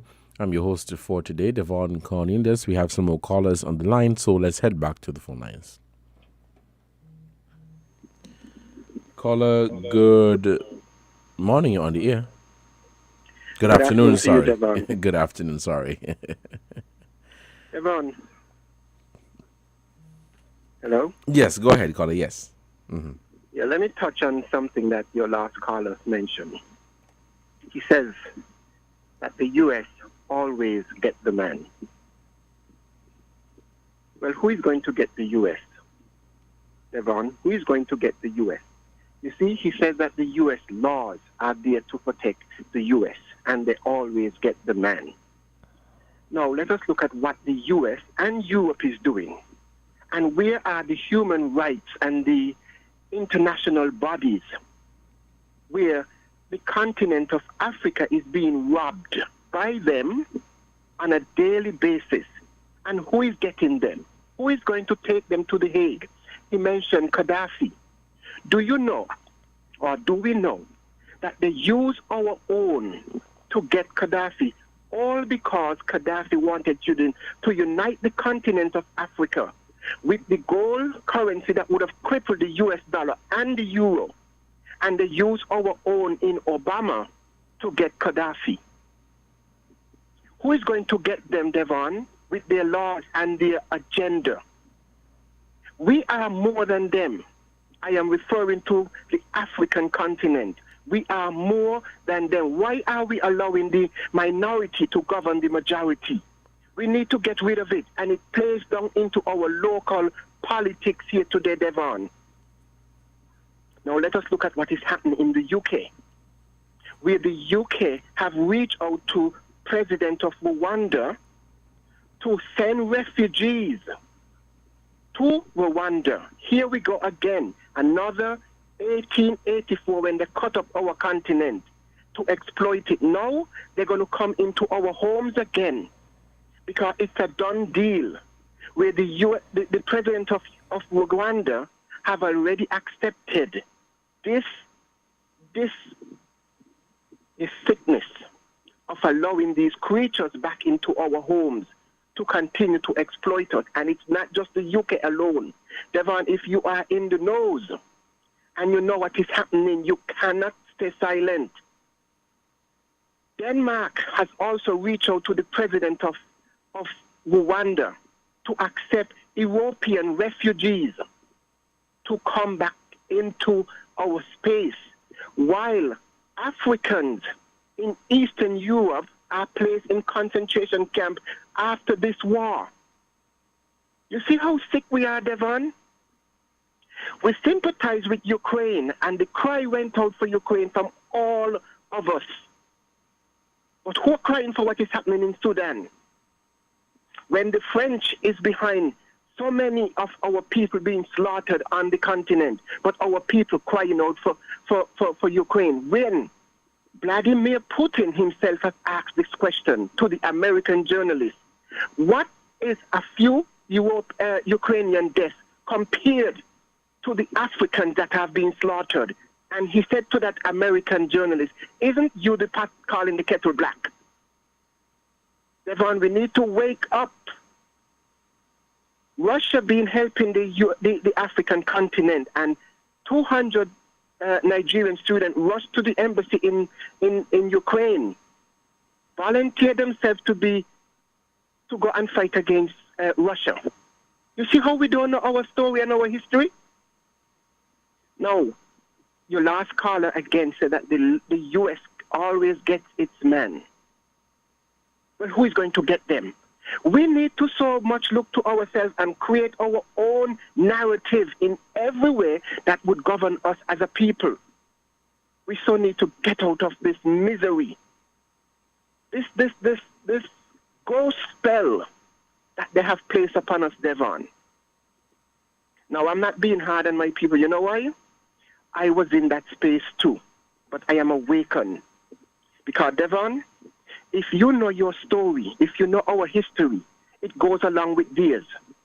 Know your history and you will know what they did to us, what they broke us from. Because all that we had, up until when they made their first entrance in 1418, the Portuguese was the first to came into our continent. All because of the herd of Mansa Musa and the wealth that he traveled on his journey that crippled Egypt, the currency back then. Devon, they were eating their own flesh. They're eating our flesh to Devon. And to bring them back into Rwanda, it's not going to just be in Rwanda alone. It's going to go over in other African countries. We need to connect with our birthright, Devon. Otherwise, they're going to take everything from us. Let me say this, and I'm going to finish now. All right. Over the decade, over the centuries, they've been exploiting 5% of our mineral, Devon. 5%. The continent, the earth itself would release to its rightful owners. They have only been exploiting 5% that have made them wealthy. The 95% is there waiting for its original people, you and me. Let us connect with it, Devon. Thank you for hearing me. And thank you, caller, for your contribution to this program. You're listening to Inside the News right here on WINNFM 98.9. And I'm your host for today, Devon Cornelius. It is 12:41. Of course, we end the program at 1:30, but we are still taking your calls. So we're heading back to the phone lines and we will take this call. Caller, good afternoon. You're on the air. Good afternoon, everybody out there in Radio Land, and good afternoon, Mr. Cornelius. How are you doing this afternoon? Good afternoon, sir. I'm doing great. Thanks. And you? Excellent, excellent. Awesome. I'm doing great rather myself and inspired by the way how you are orchestrating the subject matter on the discussion. Thanks for your professionalism. But while listening to the litany of what I call pious and predictable outrage, disgust, shock, and dismay that surround Premier Foy and his cronies' arrest, I decided to let my focus, if you will, be arrested by the words of Jesus. Let him who is without sin cast the first stone. Because if indeed you should take an objective review of our present political condition, not one of us would be surprised to find that our plight from the BVI is a little different. Funds are disappearing under the portfolio of a certified accountant vying to be prime minister $250,000 at a time without his knowledge or consent. Could you believe that? Sitting ministers formerly convicted in court of fiscal malfeasance, one of whom is now, after the fact, still under investigation for unlawfully, what did he call it? Rotting up our law enforcement officials operating in their line of duty, I might add. And then we have our own sitting prime minister who can break political parties, and not only that, and contracts and alliances at will, causing mass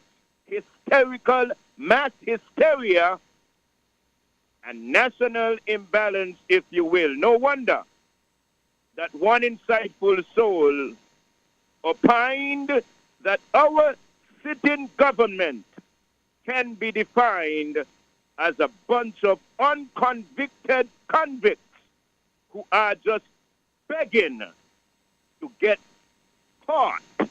I close now by reminding all of us as we look outwardly that we indeed are at a crisis point at home. So while others look abroad, somebody got to be the gatekeeper at home. Why not me?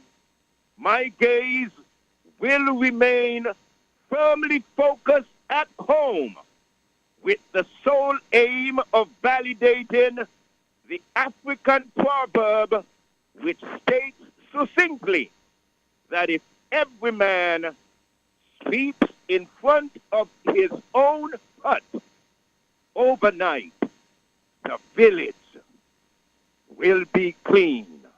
May God grant us the wisdom, the tenacity and will to sweep clean this cancerous blot on our national consciousness that has already metastasized, so that a new era under the 90-year-old Dr. Drew-led Labour Party might rise anew, transform us, and live. Thank you so much for hearing me, and may God richly bless you as you continue doing your holy work in the Federation, in this Federation of ours. Good afternoon, folks. All right. Caller, thank you so much for your contribution to this program. It is 15 minutes to the hour of 1. We'll take a break to give a shout out to our sponsors, and when we come back, we'll continue inside the news right here on Win FM 98.9. Stick and stay. We will be right back. Buying your medication is easy with City Drug Store's curbside pickup. WhatsApp our certified pharmacist at 662-8769 with your requests. For prescriptions, take a clear photograph and send for review. We will engage you in dialogue and then provide a quotation and link for payment. You can then pay via TDC's online payment portal. And once the transaction is complete, you'll be notified that your pickup is ready. Yes, it's that easy. Send your WhatsApp message to 662-8769 to order your medications today with City Drugstore's curbside pickup service.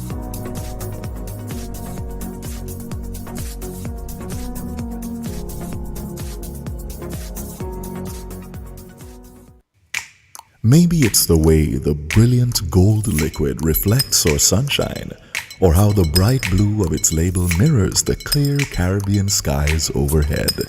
Maybe it's the fresh, crisp taste of this beastly cold beer on a scorching hot day. Maybe it's even the way it brings us all together. But one thing is for sure, Carib is very much a part of who we are wherever we're from in the Caribbean. Carib. It's the way we play. Drink responsibly. People make the world go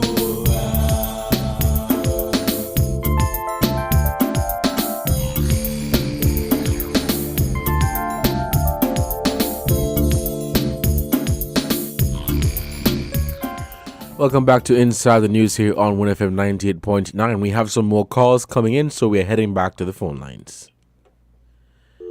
Okay, we seem to have lost that caller. You can call us back at 466-0989 or 762-0989. The phone lines are open and we're taking your calls at 466-0989 or 762-0989. For those of you who are just joining us, we're on the topic of the recent developments in the British Virgin Islands, where its Premier Andrew Foy and the manager for the port were arrested on drug trafficking and money laundering charges. Let's head back to the phone lines. Caller, good afternoon. You're on the air. Yes, good afternoon. Yes, a lot of people who are misreading the situation with the BVI are thinking that this is America sending a message that government will not be tolerated, and as a caller said, they will get the man. But what a lot of people fail to realize is that the actual message that America is sending is, if you don't cooperate with us in helping us to run our drugs via the CIA, you will be dealt with. That is the message that America is sending. And you know that for a fact? Oh yes, I've researched it. The CIA so where can I find that information? Well, there's a lady called Dr. Mary Ruwat. She wrote a book. I forget which one of them. I think it's Healing Our World or something like that. I forget which one. It's more than one book she had. But she tell you and she give the documentation that the CIA. That's a serious allegation that you're making. And she have the documentation. And she showing in her documentation that the CIA, because they do not get enough of Congress funding to fund their covert missions around the world, they add to it drug running to supply the money that they need to carry out the covert operations throughout the world. There are people who she quoted have said the CIA is the biggest drug push. All right. Okay, Colin, you're just talking about things that you probably read somewhere that is not even factual. So please, if you're on a call, make statements that are actually factual and not what you read somewhere. We're still taking your calls here on Inside the News on WINNFM 98.9. The phone lines are open at 466-0989 or 762-0989. Now, just to provide some more information on the development there in the British Virgin Islands with its Premier Andrew Foy, a report that I'm reading from the BBC says that since January of last year, Andrew Foy has been the subject of an inquiry into allegations of misgovernment and corruption. Now, today, the Premier is in custody facing charges of drug trafficking and money laundering. Oh boy. Let's head back to the phone lines. Caller, good afternoon. You're on the air. Yeah, pleasant good afternoon, Devon. Yeah, good afternoon. Rascolonji here. All right. I met the station chief for the Angola operation in Harlem. The CIA is the number one drugs runner in the world. I have his book, In Search of Enemies. That's what they do. Anything you want to prove, I have another book inside the company. And who you said you met? And who you said you met to confirm that?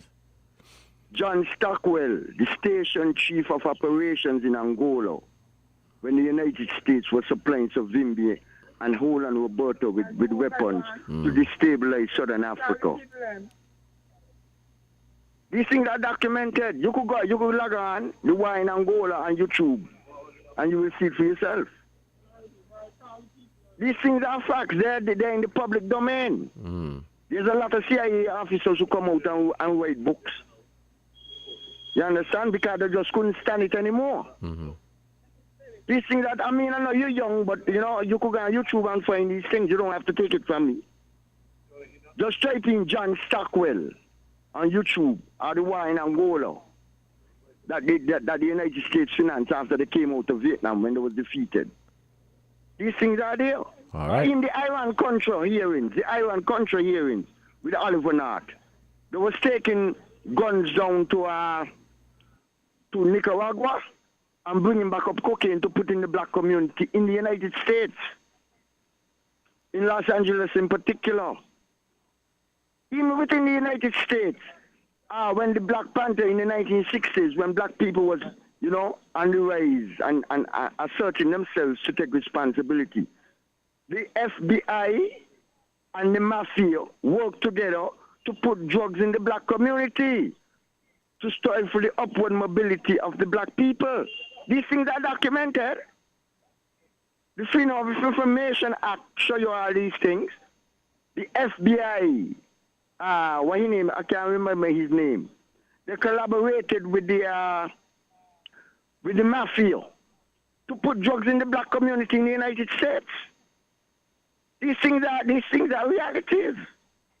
If you want information, I could provide it for you. Anything I say, I have the information. I don't talk unless I have the proper information, my brother. So when you hear them talking about these sting operations, these things are set up. Go ahead. All right. Well, caller, thank you so much. We want to take some more calls, okay? Okay, bless it. Yeah, man. Thank you so much for your contribution to this program. It is 12:54. We'll end this program at 1:30. We'll still taking your calls here on Inside the News on WINNFM 98.9.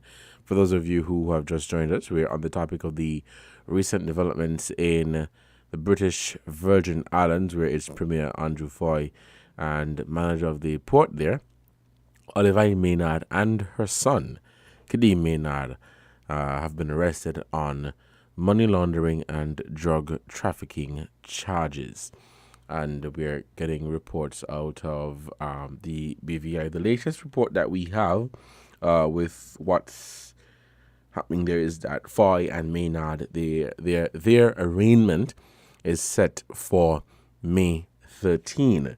It says that Andrew Foy will be arraigned on May 13, and this is according to a report from 284 Media in the British Virgin Islands. Foy, who served as the Minister of Finance, and you have the Managing Director of the BVI Ports, Olivine Maynard, have been detained in the U.S. on conspiracy to import more than 5 kilograms of cocaine into the U.S. and conspiring to commit money laundering. This is a big thing. Big breaking news out of the British Virgin Islands. Something that we are following very closely to see what will come out of this. Some have expressed their take on this matter, saying that it is perhaps not as shocking as we think it would be. It is not shocking. Others would say, well, I was really appalled when I heard of the news of the arrest of the Premier of the BVI in this matter. I also saw a clip going around with the Premier endorsing the implementation of, there was some commission that was being set up in the BVI, and that commission was responsible for investigations into, like different government departments or statutory boards and all of that. And so he was basically, supporting and encouraging the opening of, the implementation rather, of that commission to do its work. Only now to hear that, he has been arrested on allegations of cocaine, drug trafficking, and money laundering.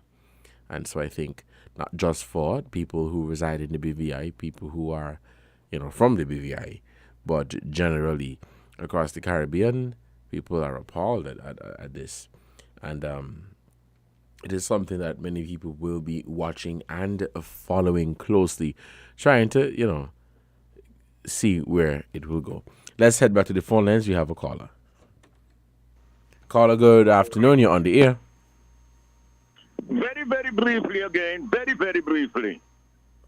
I was just thinking as I listened to you that the only relevance that the BVI should have to us right now, in my humble estimation, should be whether or not they are sending us a very clear and distinct warning specifically to those who lord it over us and who those who have or who control the reins of power. Somebody said humorously, and listen, or you would miss it before I go.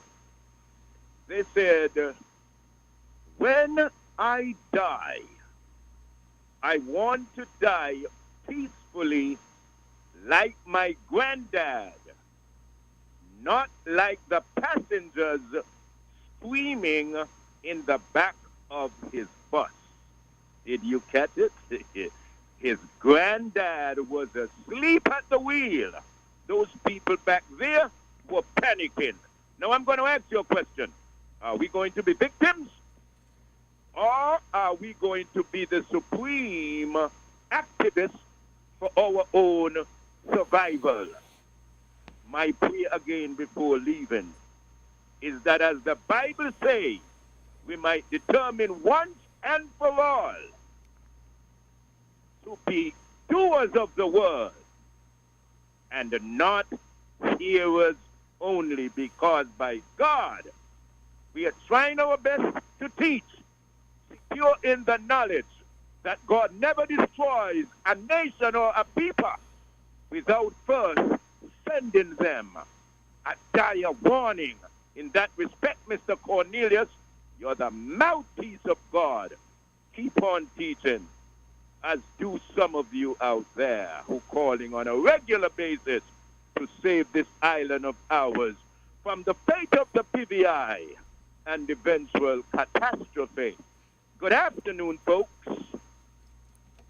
All right, caller, thank you for your contribution to this program. You're tuned into WINNFM 98.9 for another edition of Inside the News right here on WINNFM 98.9. So I was reading earlier. Okay, let me hold that thought.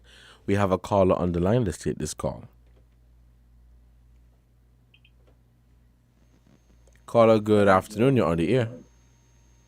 Hi, good afternoon, Mr. Cornelius. I'm here listening. I just wish to say that the caller before the last, he was talking about the FBI, and he said he could not recall the name of the person. The chief of the FBI back then was J. Edgar Hoover. Yes, he was the chief of the FBI. And the acronym FBI stands for Federal Bureau of Investigation. Yes, there was some things that was spearheaded by J. Edgar Hoover back then that really, the evidence is there to prove that, yes, people of high echelons in like those bureaus, those federal bureaus, did some real dirt to really tarnish communities. And so I just wanted to put the plug in that Kalanji was trying to get the gentleman's name, J. Edgar Hoover. and he spearheaded. He was the chief of the FBI back then. Thanks for listening. All right. Thank you, callers, so much for your contribution to this program. It is 2 minutes past the hour of 1 here in the studios of 1FM 98.9, and you're listening to Inside the News. Let's head back to the phone lines. Caller, good afternoon. You're on the air. Yeah, Devon, I would like to say quickly, the book I was trying to remember is Short Answers to the Tough Questions. How to answer the questions libertarians are often asked. That's the book by May Wu, where Dr. May Wu, where she dealt with the issue of the CIA and drugs running and that sort of and share the documentation. But a second book to also look at is The War on Drugs is a War on Freedom by Lawrence Vance. And all these can be gotten from Amazon. And these guys shows you the same thing. But above all else, to make drugs illegal is to go against the Bible, because making drugs illegal is going against the teachings of the Bible. Thank you. All right, caller, thank you for your contribution to this program. You're tuned into WINNFM 98.9. You're tuned to WINNFM 98.9 for another edition of Inside the News. For those of you who've joined us late, we're on the topic of the recent development in the British Virgin Islands with what is taking place there. Again, as I said earlier, and this has been expressed by most of the callers and people who have been following on social media, that this is not really breaking news, because at times we would hear of cases of corruption, money laundering, drug trafficking, not just here in St. Kitts and Nevis, but in neighboring Caribbean islands. And so to hear that, the premier, the head of basically the government down there, has been arrested, really speaks volume. And perhaps it may be a case of where the DEA and those other law enforcement agencies are perhaps, looking into other politicians who may be involved in these things. I'm not trying to paint all politicians with a broad brush and say, well, because you're a politician, you are involved in money laundering and all of that. I'm not saying that at all. I'm just saying that for those who may be, of course, they're looking at you.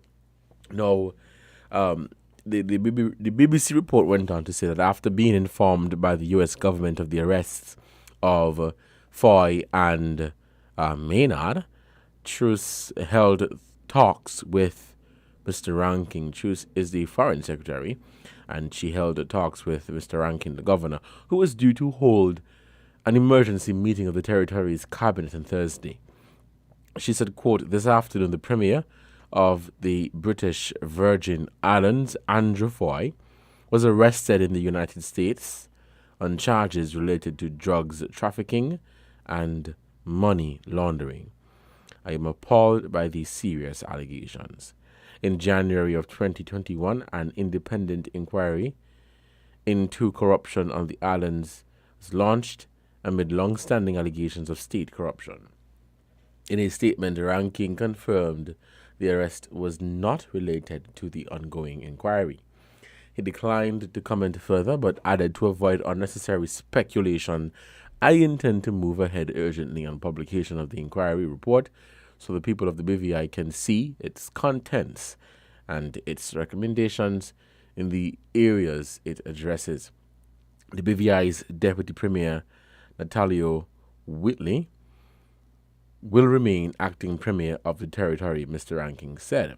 Foy and officials from the British Virgin Islands Ports Authority could not be reached for comment when contacted by Reuters news agency, and the Premier's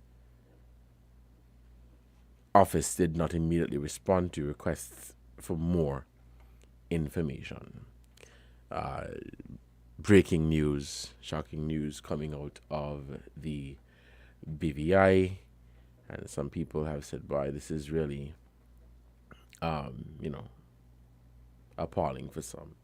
Now, he says court documents claim that the BVI Premier, Mr. Foy, along with Maynard, had a series of meetings with a man they believed to be from a Mexican drug cartel, which I explained earlier.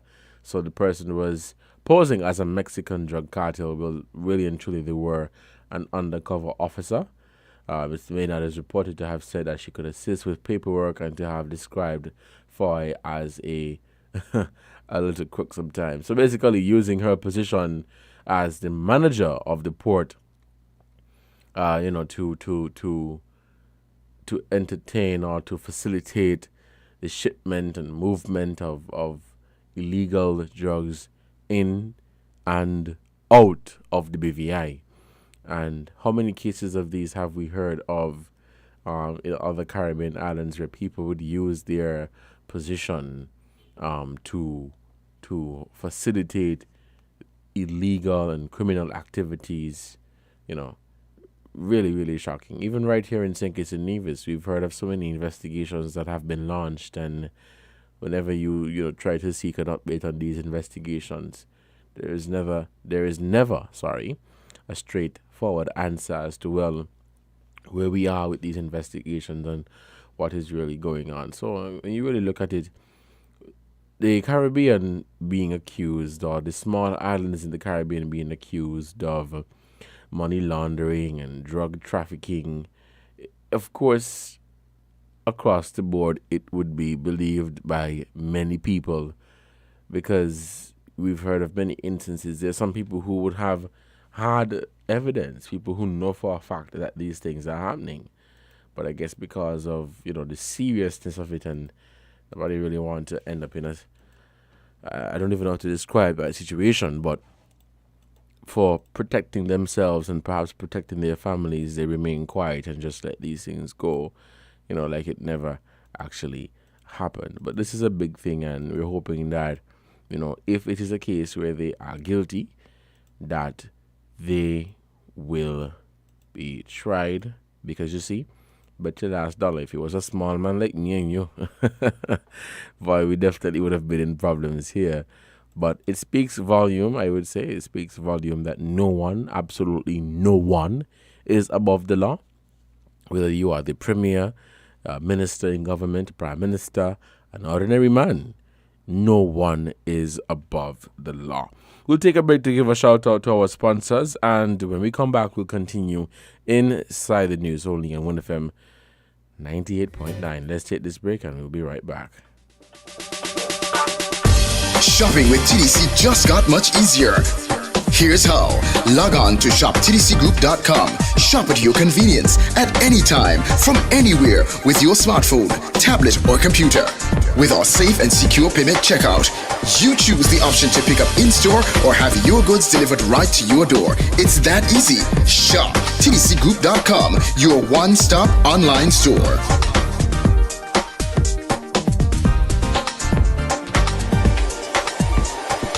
Shop anywhere, shop anytime, same quality you love. Now online. Shop www.shoptdcgroup.com.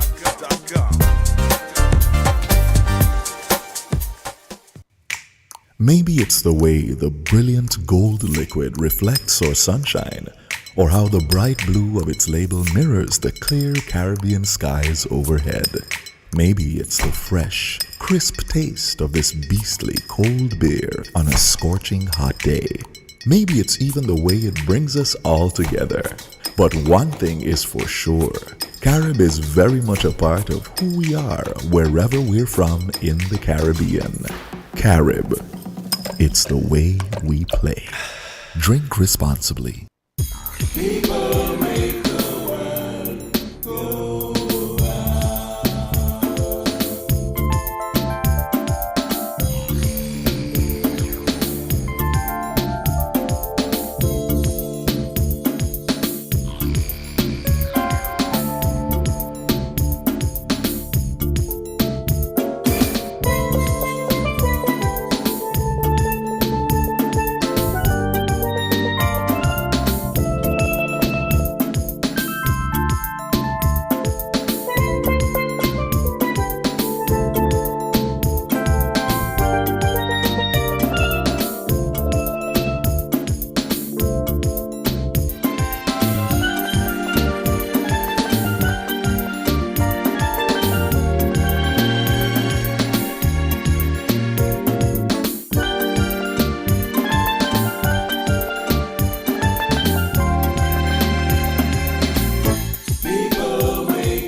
back to Inside the News here on WINNFM 98.9. It is 30 minutes past the hour of 1. Of course, we end this program at 1:30. Let me just say thank you to all of you who have been participating and contributing to today's program right here on WINNFM 98.9. Thank you so much for those of you who have joined us on our social media platforms, for lending your comments, your suggestions. Thank you so much. We're heading back to the phone lines. You have a caller on the line. Let's take this call. Okay, we seem to have lost that caller. Please call us back at 466-0989 or 762-0989. The caller is back. Let's take this call. Caller, good afternoon. You're on the air. Yeah, Devon, who gonna arrest and charge the FBI, the CIA, and the American presidents for the drugs running the world over? Who gonna arrest them and charge them for that same thing that they're doing? I don't know. You tell me. Okay, the caller just got cut off. Maybe you lost some credit. But please call us back at 466-0989 or 762-0989. I don't know. I don't have the answer to that question, caller. But I hear you and thank you for your contribution. It is 15 minutes past the hour. We're still taking your calls here on Inside the News. So, for the most part, many people are outraged and, people are not pleased when they hear of these cases or allegations of, misgovernance or drug trafficking, money laundering, and you basically using your position as a government minister or as head of government or whatever the case may be to do something illegal when, you were put in there in the first place to look after the best interest of the people. And then sometimes we wonder why our people lose interest in the governance, in the government, or lose their confidence in the government. So, this is something that I think our people here down in St. Kitts and Nevis and across the Caribbean should be very mindful of, or let me just say, we should follow what is happening in the BVI. And for those other elected officials, and not even just elected officials, but people who would use their position to do criminal activities, that they too would not be able to bypass the law as if, they're too powerful. They're too powerful to be tried in court. No one is above the law. And if you, what's the saying? If you do the crime, you serve the time. Something along like that lines, But it's really shocking and we're going to continue to follow those developments there in the BVI. I was, providing an update on, not necessarily an update, but the latest development in that particular matter, where we're now understanding that Foy and Maynard's arraignment has been set for May 13th. And so it appears as if things are progressing smoothly with this. It says Foy, who he served as the finance minister, and of course, I assume that this person is his colleague, the managing director of the BVI Ports. It says the duo made an appearance in the United States District Court in the Southern District of Florida before Magistrate John Goodman on Friday afternoon. That was yesterday. And Reuters reported that Foy and Maynard were dressed in what appeared to be prison uniforms and appeared via Zoom in the court. The U.S. government has requested a pre-trial detention for Foy and Maynard set for next Wednesday. That is Wednesday, May 4. According to the BBC, Secretary of State for Foreign, Commonwealth and Development Affairs of the UK, Liz Truss, said the arrest demonstrated the importance of the commission leading the inquiry, whose report she expected to be published soon. The hearing coincided with the Commission of Inquiry, report released on Friday, which led to a 2-year suspension of the government and the state entirely under the control of its governor, General John Ranking. A 2-year suspension. Now, some people have said that perhaps this is a bit dramatic. What is your take on that? Do you support the 2-year suspension of their, basically of the government there? So there is actually no government there. There's just, from my understanding, there is an executive committee or something of that nature that has now been put in place in the BVI to run and manage the affairs of the territory. In the meantime, while this investigation is ongoing, because they're gonna have to dig real deep to see what else the Premier and Maynard, were involved in, and people who have those high positions, if they're now being are involved in allegations of money laundering and drug trafficking. God knows what else they are involved in. So you can bet your last dollar that the DEA and the other law enforcement agencies definitely will be looking into these people further, investigating them, and really trying to get to the bottom of all of this.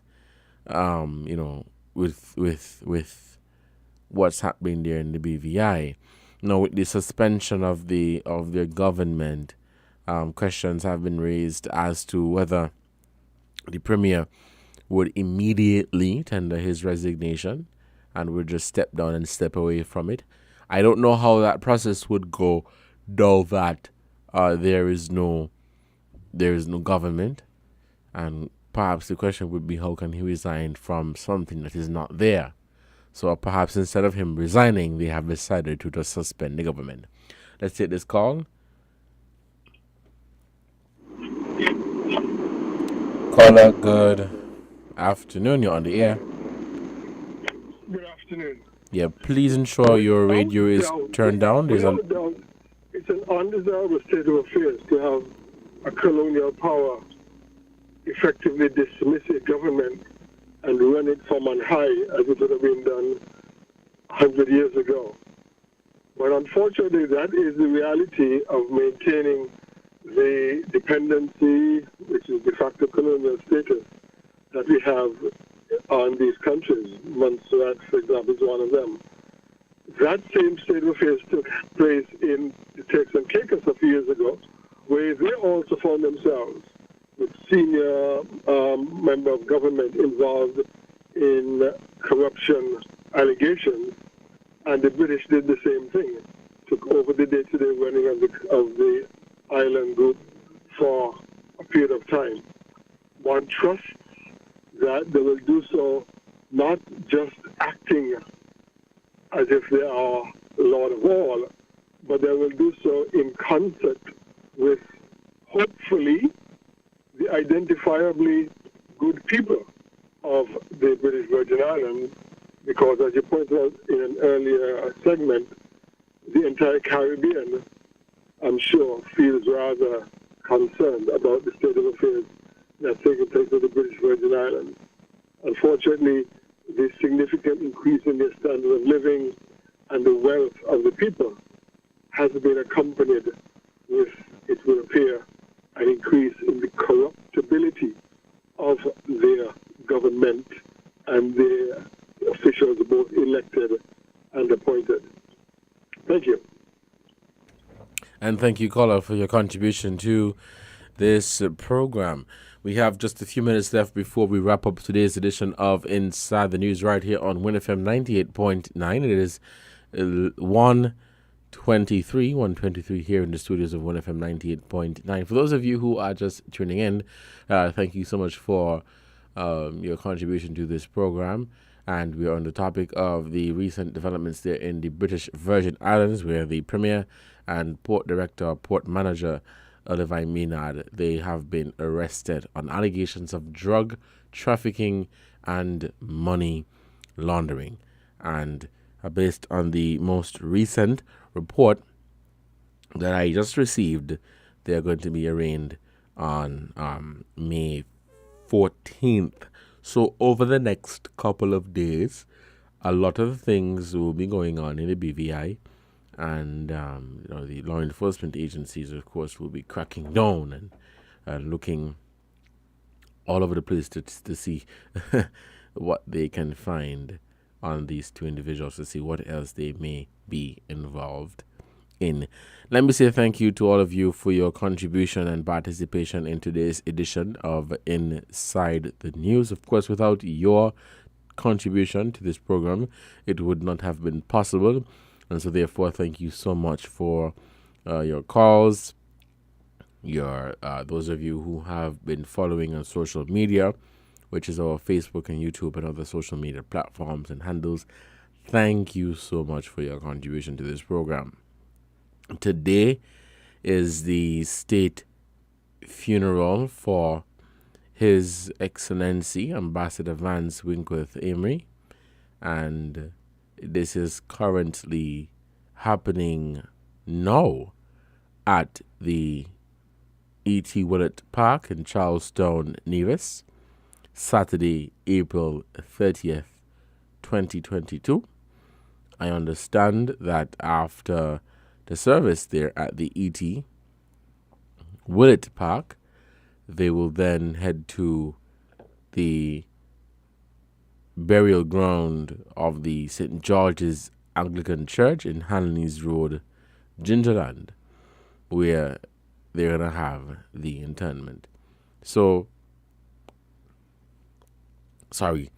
again, rest in peace, rest in eternal peace to His Excellency Ambassador Vance Amory, who served as a former Premier of Nevis, and I think he was the longest serving Premier of the island of Nevis, and up until his death in April, early April, he was serving as Ambassador Extraordinary Plenipotentiary in the office of the Prime Minister. Of course, throughout his life, he served as a manager of the National Bank Nevis branch. He was a teacher. He was very active in sports, specifically cricket. And so Mr. Amory has lived a very full life. He died on April 2nd, 2022 at the age of 72. Rest well, Mr. Amory, and may his family find comfort during this very, very difficult time. Until then, I've been your host for today's edition of Inside the News. You guys take care, and hope to hear from you, interact with you come next week. This perhaps will be a long weekend. There is a lot happening in St. Kitts and Nevis. A number of events have been organized. I see the political parties, they are very busy over the weekend. This weekend, the Labor Day weekend, and the Mother's Day weekend. So a lot is really happening. Enjoy the rest of your Saturday, enjoy your Sunday, enjoy your Monday, and back to work on Tuesday, everyone. You guys take care. Until next time, I've been your host for today's edition of Inside the News, Devon Cornelius. WINN is 98.9. 98.9 is Win FM. Enjoy the convenience of getting all your documents in one place. At the TDC Copy and Print Center on 4th Street in Basse-Terre, we do just that. We offer document formatting, graphic design, and copy and print services. Our team of professionals truly understand all your needs, whether it be administrative, professional, academic, or personal. You bring it, we deliver it with quality every time.